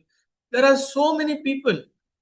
When we are creating our own movie, means we are creating our own online course. Then we also require people who are from different domains of expertise. Somebody is good in writing scripts, dialogues. Somebody is good in actually sitting in front of camera and doing the recording. Not everybody will be camera friendly. Some people are camera shy. So we need a proper blend. Somebody will sit and write down the MCQs. Somebody will sit and moderate the discussion forum. So we need people from all different expertise domains and people of all ages also. Senior professor, a newly joined assistant professor, a pass out student, an alumni, somebody from the industry, some of our research students. This blend is going to be very helpful to us. Sit with your team and analyze, should I do this course? Why should I do this course? What is the need of doing this online course? Is there any market for this online course? Is there somebody else who has created something similar before? All this has to come in the analysis phase. First, analyze the all WNH questions. Then comes the design phase where you are actually sitting, doing this on paper. Not actually recording of the videos, but putting it on paper that yes, week 1, day 1, I am going to do a video on this topic. Then second video on this topic. Then third, I'm going to create a PowerPoint presentation for this topic. I'm going to create a discussion forum for this topic. These will be the questions in the discussion forum. Like that, on paper, we have to do the entire designing of our online course and entire e-content, quadrant 1, 2, 3, and 4. Then comes the development phase where we are actually going to create the videos, audios, the transcripts, the environment. We are going to upload the entire thing on one particular platform like a learning management system. So the phase of development. Then here the review also will happen. Whatever videos you create, somebody will review them. Academically, technically, people have to review your content. Once the review is done, the pilot study is done, the next phase is the implementation phase. So put it on the learning management system where it will be accessible for everybody. And final phases of evaluation. Now this evaluation is not the evaluation of the learners who have enrolled in this course. Not just that.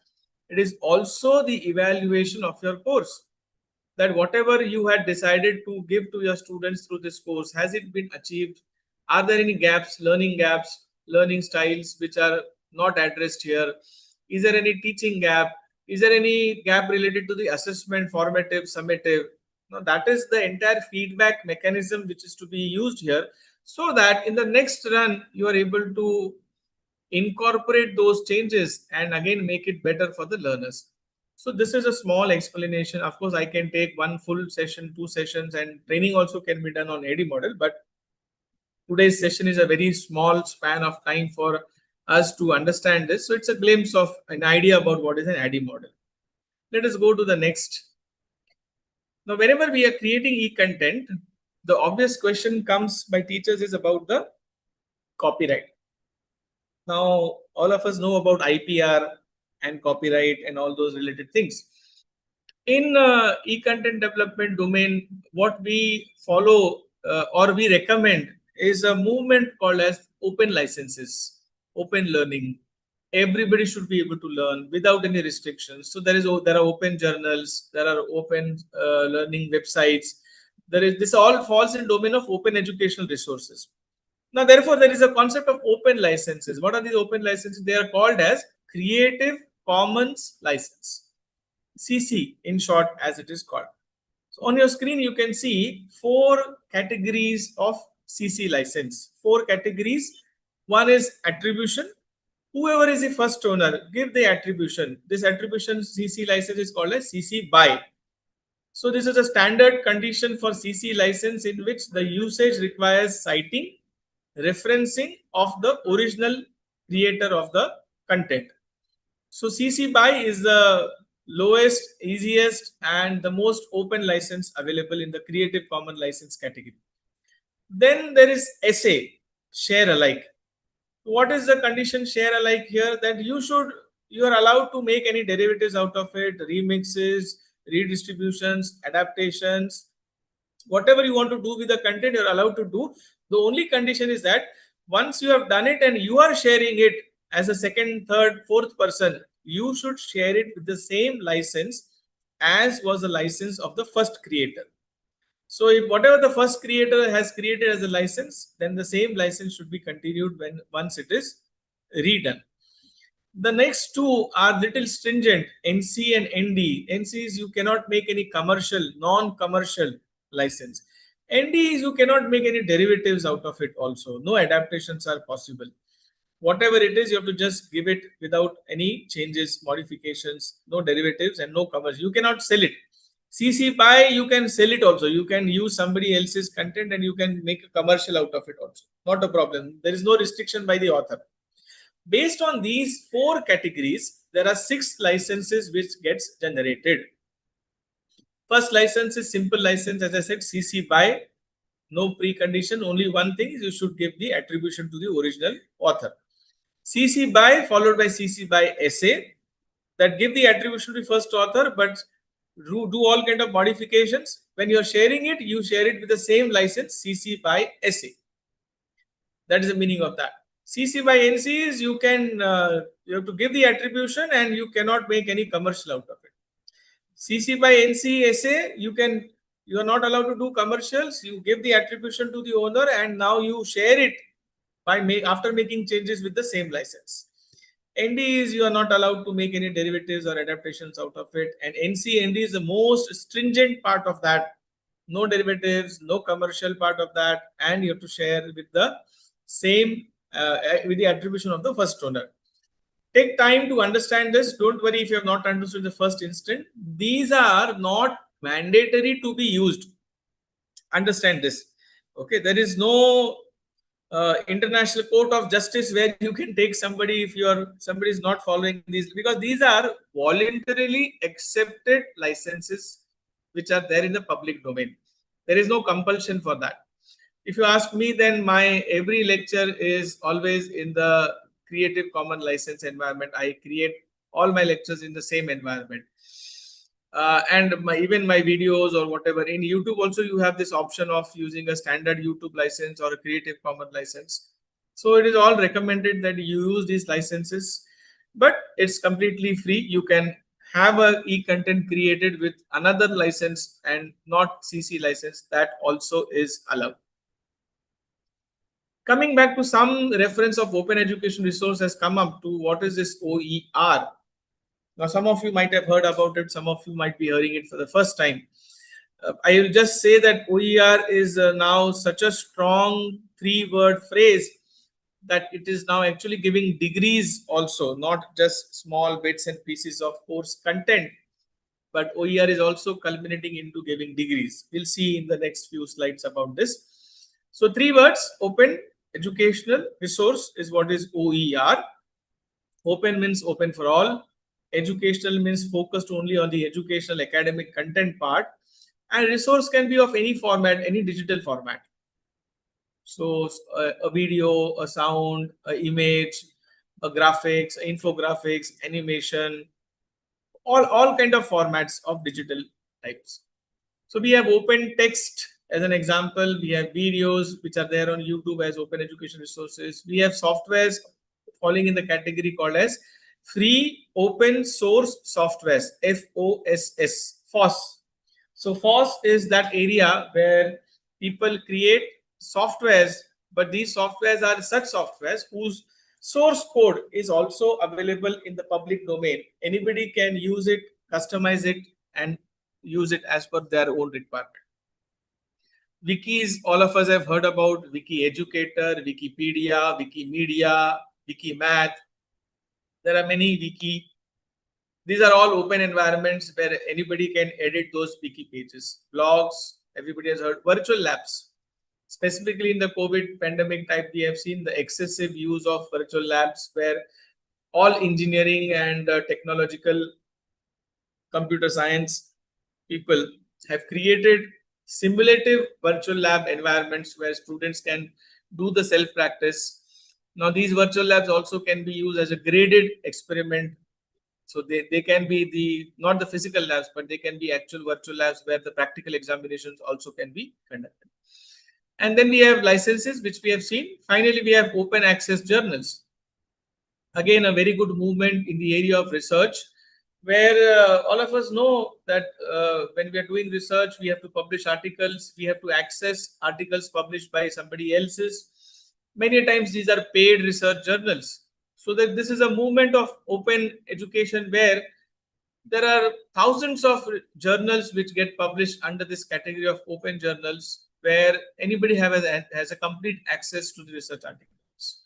There is no copyright over it. You can use it, and then you can, of course, we have to cite the research articles of the original authors. You have to give the attribution. These are the major areas of open education resources. Okay. An activity for you. There's a blue dot which you have to drag and put it either in the yes domain or in the no domain. Are you using any learning management systems? LMS? If yes, then you can drag it to yes. If no, you can drag it to no. This is an easy task.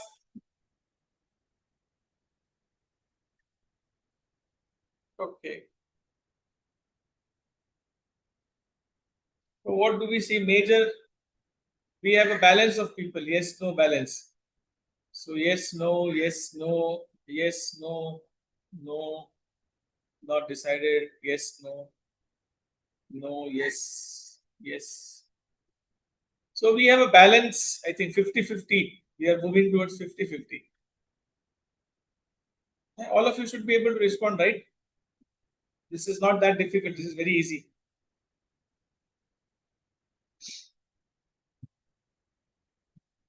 You have to just drag that blue dot and pull it wherever you want, either in the yes domain or in the no domain. Don't keep it outside the circles. Some dots are outside the circle environment, so not clear where you are in which category. There is no third option, partially yes or partially no. It is a binary question, either yes or no. Okay. Why I'm asking this question to you? I can see a little 60% on the yes side and 40% on the no side. So why did this question come? See, because whatever content we are developing, if it is not hosted on an environment where the students can access it, it doesn't make any sense, right? Like I was doing one teacher training workshop in a university in Madhya Pradesh, in Karnataka. And one of the participants asked me this question that, see, sir, I have created videos and I have uploaded on the YouTube. I have my own YouTube channel. And then I have a discussion on WhatsApp group, which I've created for the students. I have created a lot of self-reading materials I've collected. I put it on my Google Drive. The Google Drive link is shared with the students on their mails.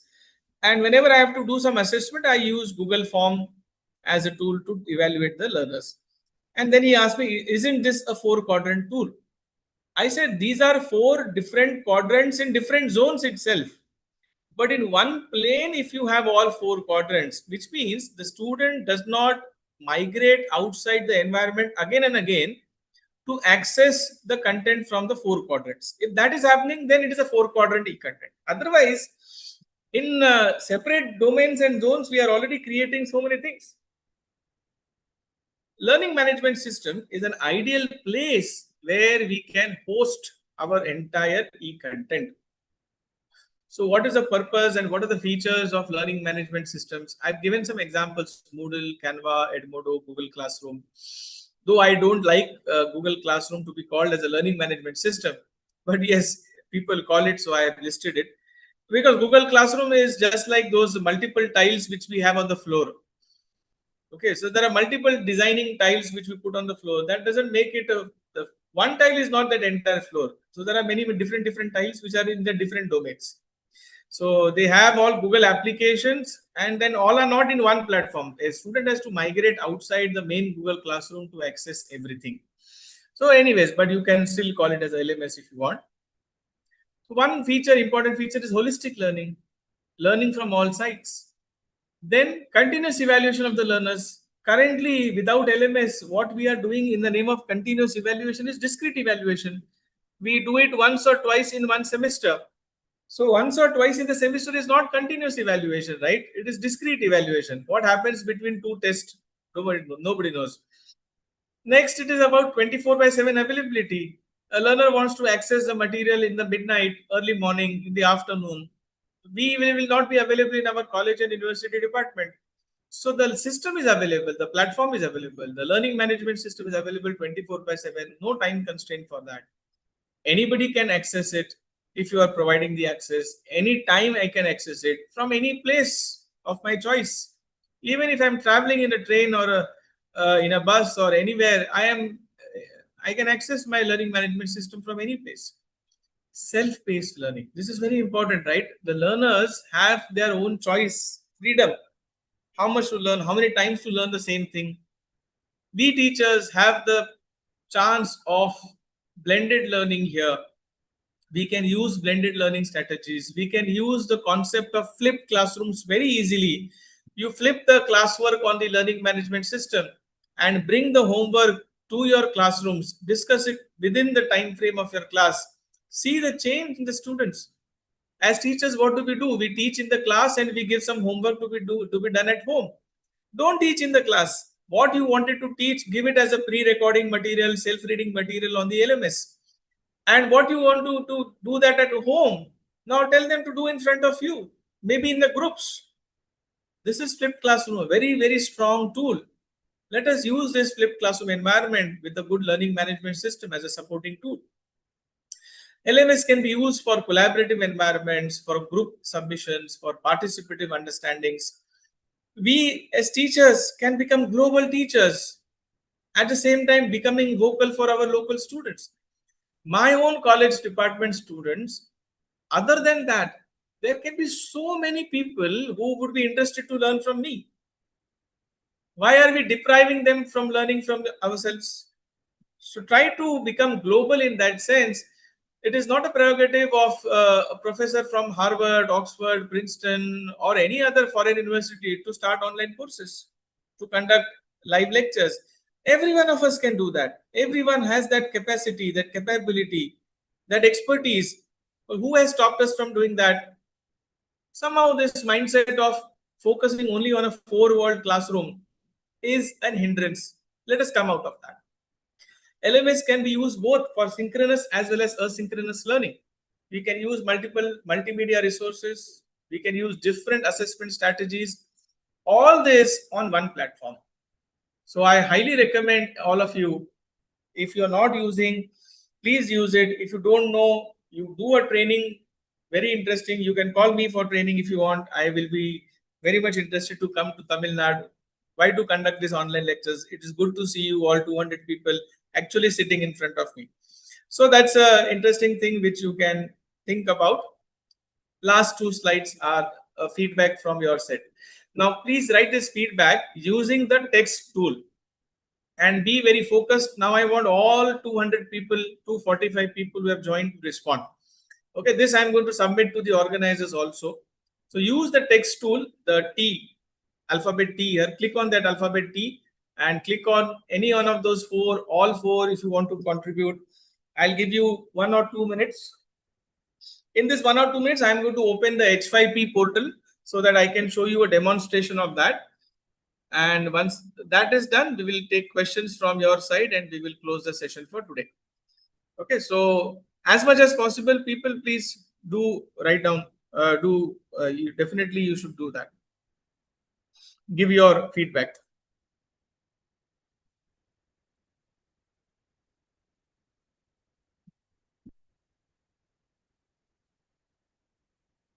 It will just take me a minute for showing you the particular H5P demonstration, but yes, I expect all of you to give your responses in that screen which is there in front of you. You can use the text tool because that would be ideally good for you to write down your thoughts.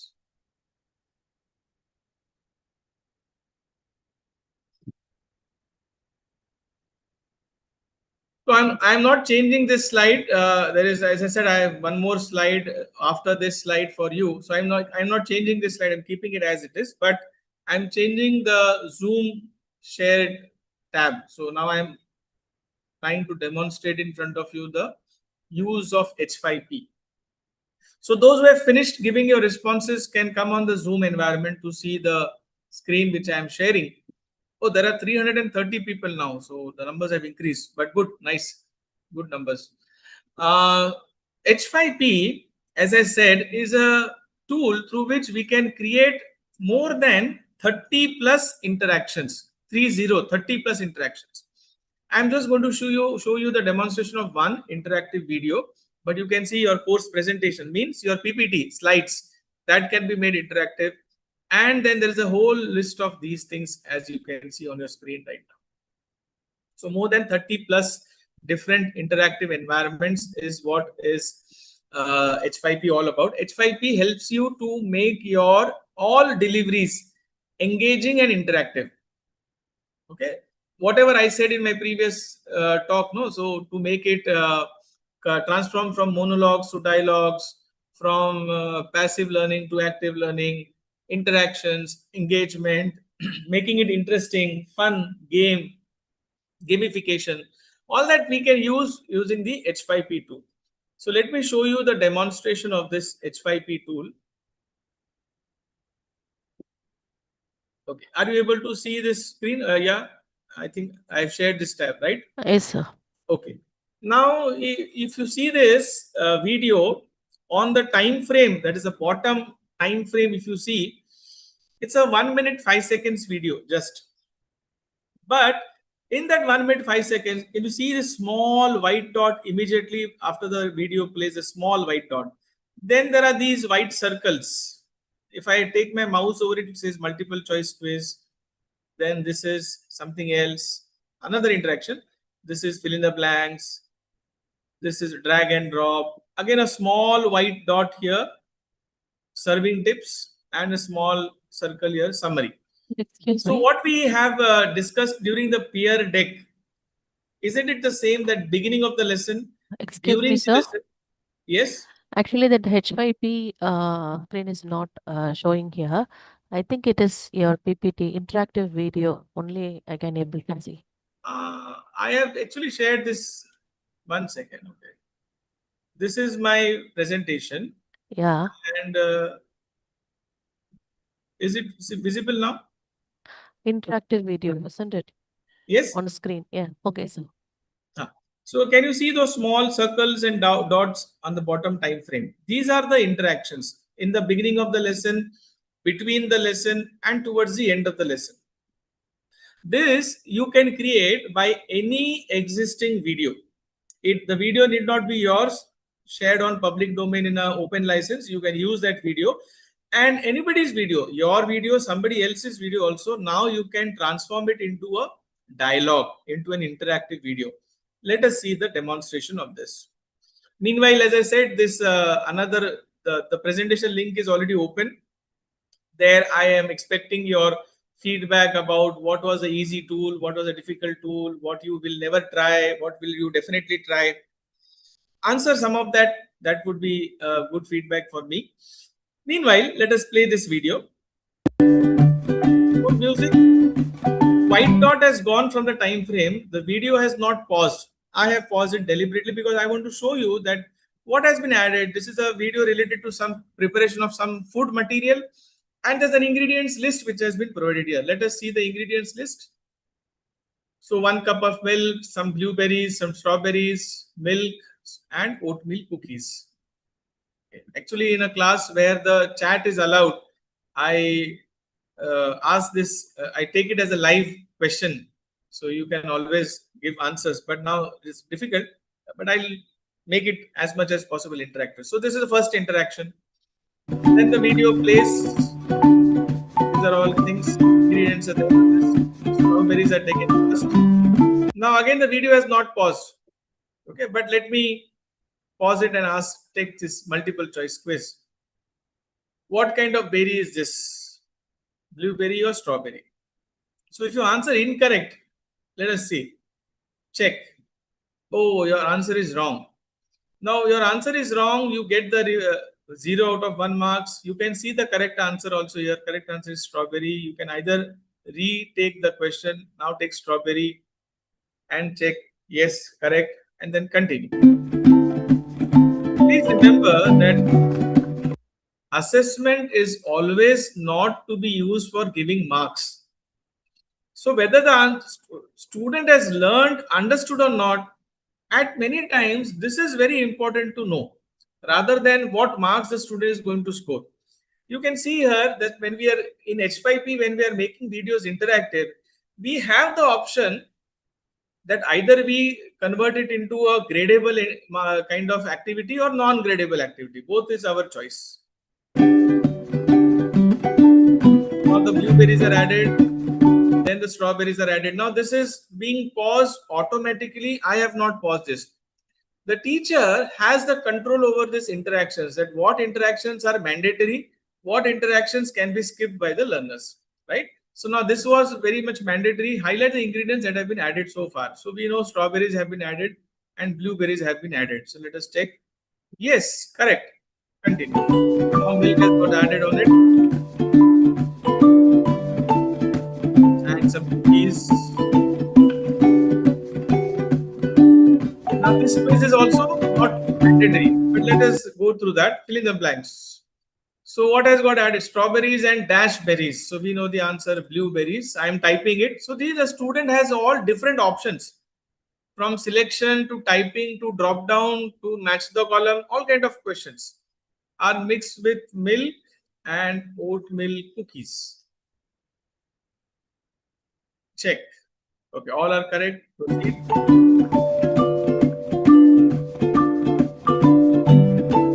Very interesting music also.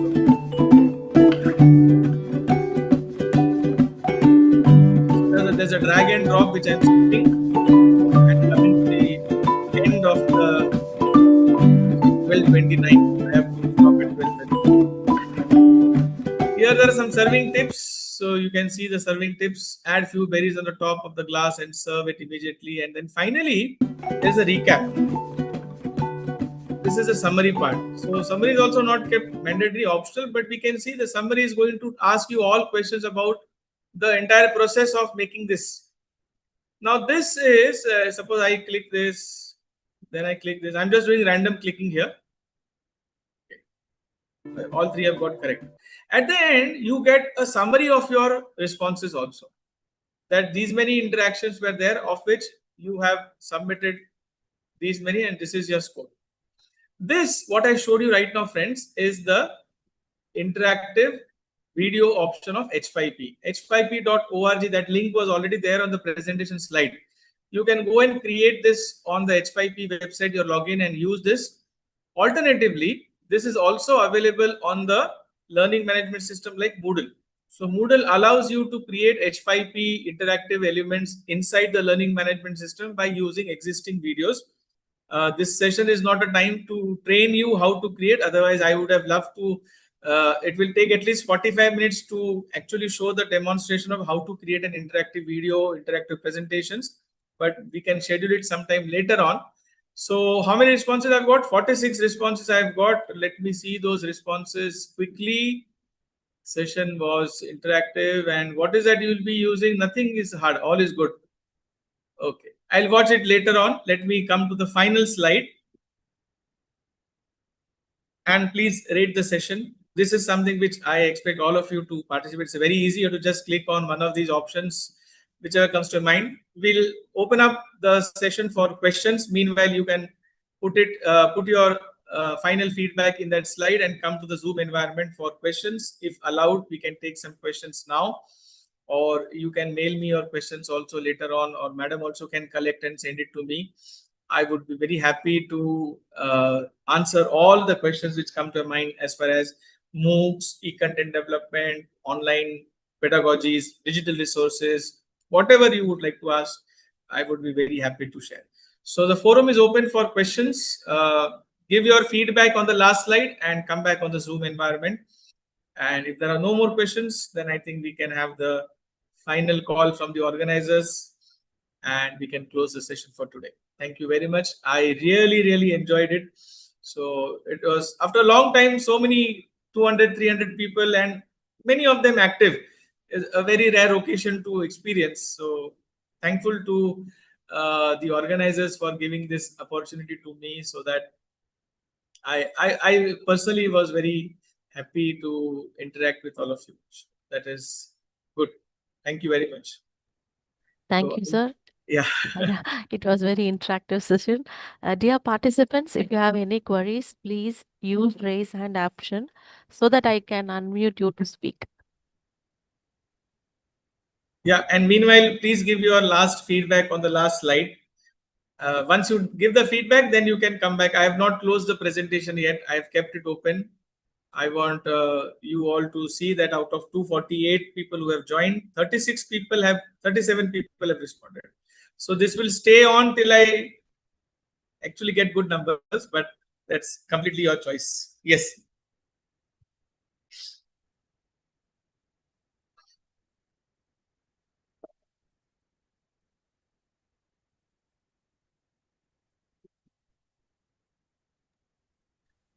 Dear participants, if you have any queries, please raise your hands.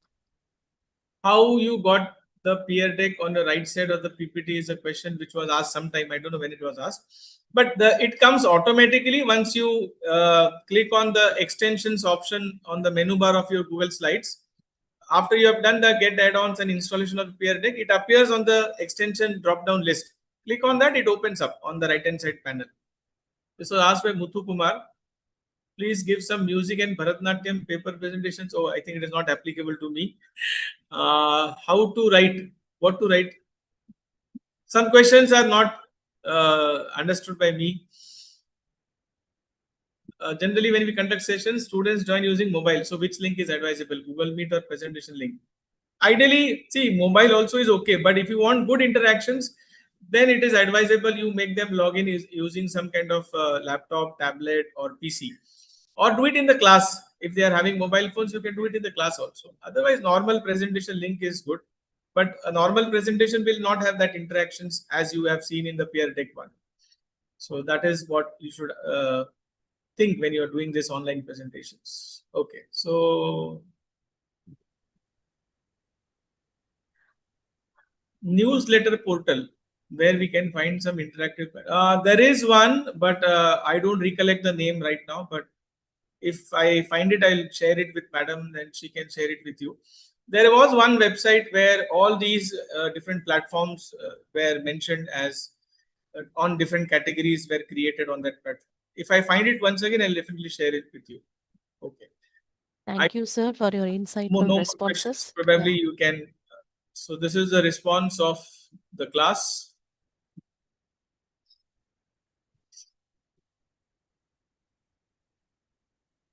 So Dr. Geeta, thank you very much.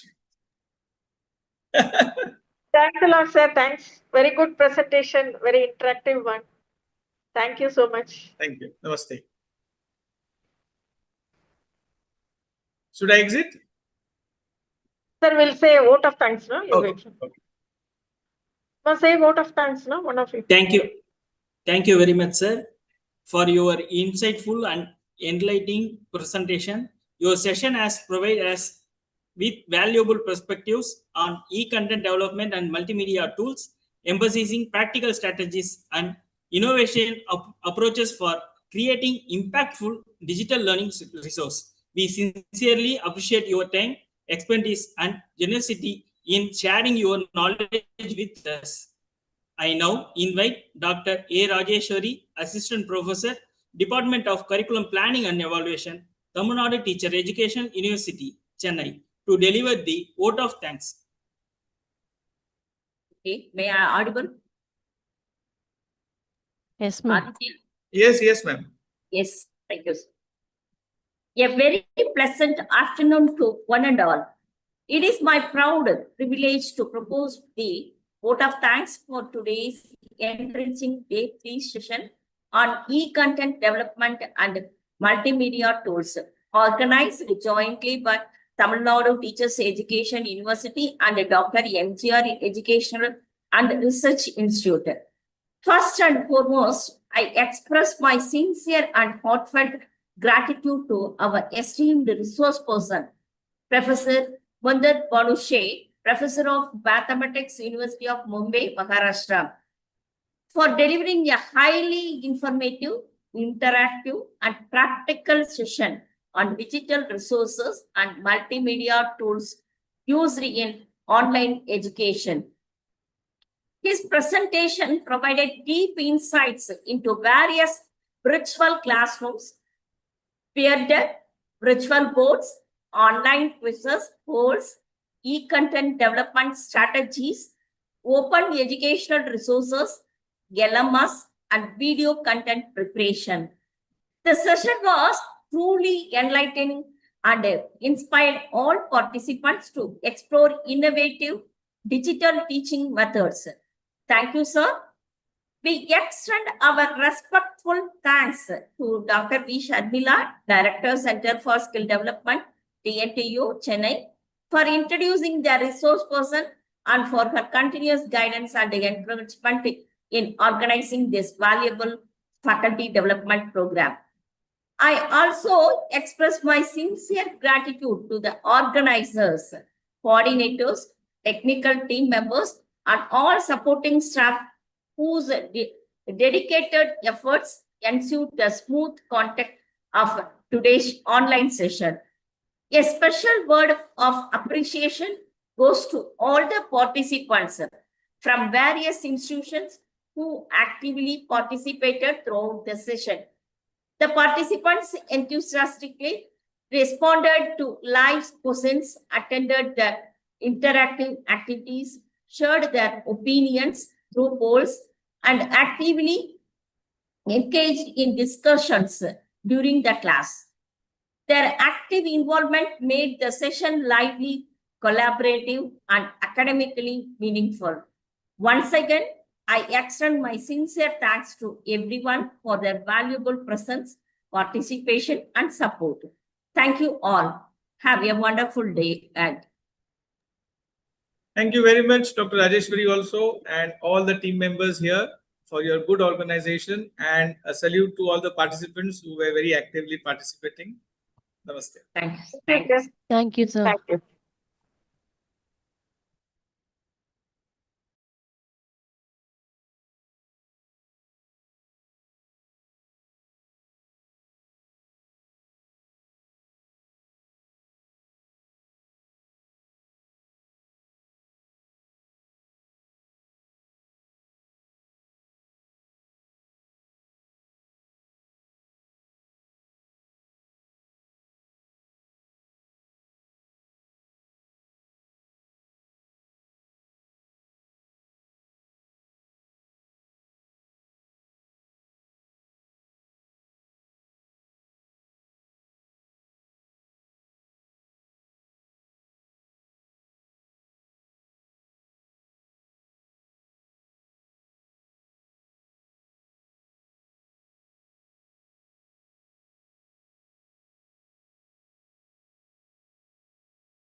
Dear participants, day 3 feedback attendance link has been posted in the chat box. Link will be active for only 10 minutes.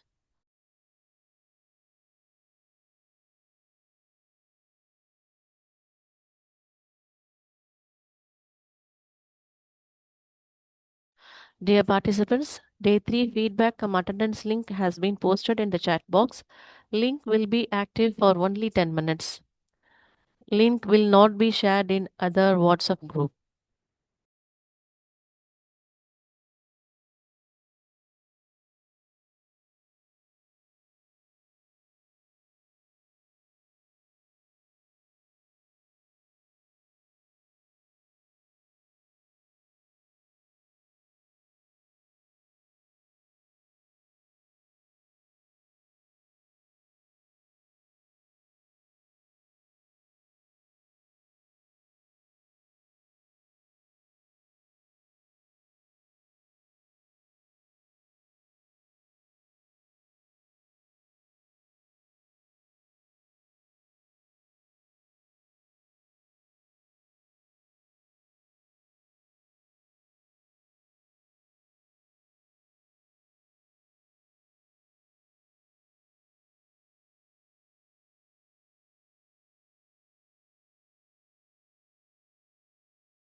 Dear participants, kindly fill the feedback form.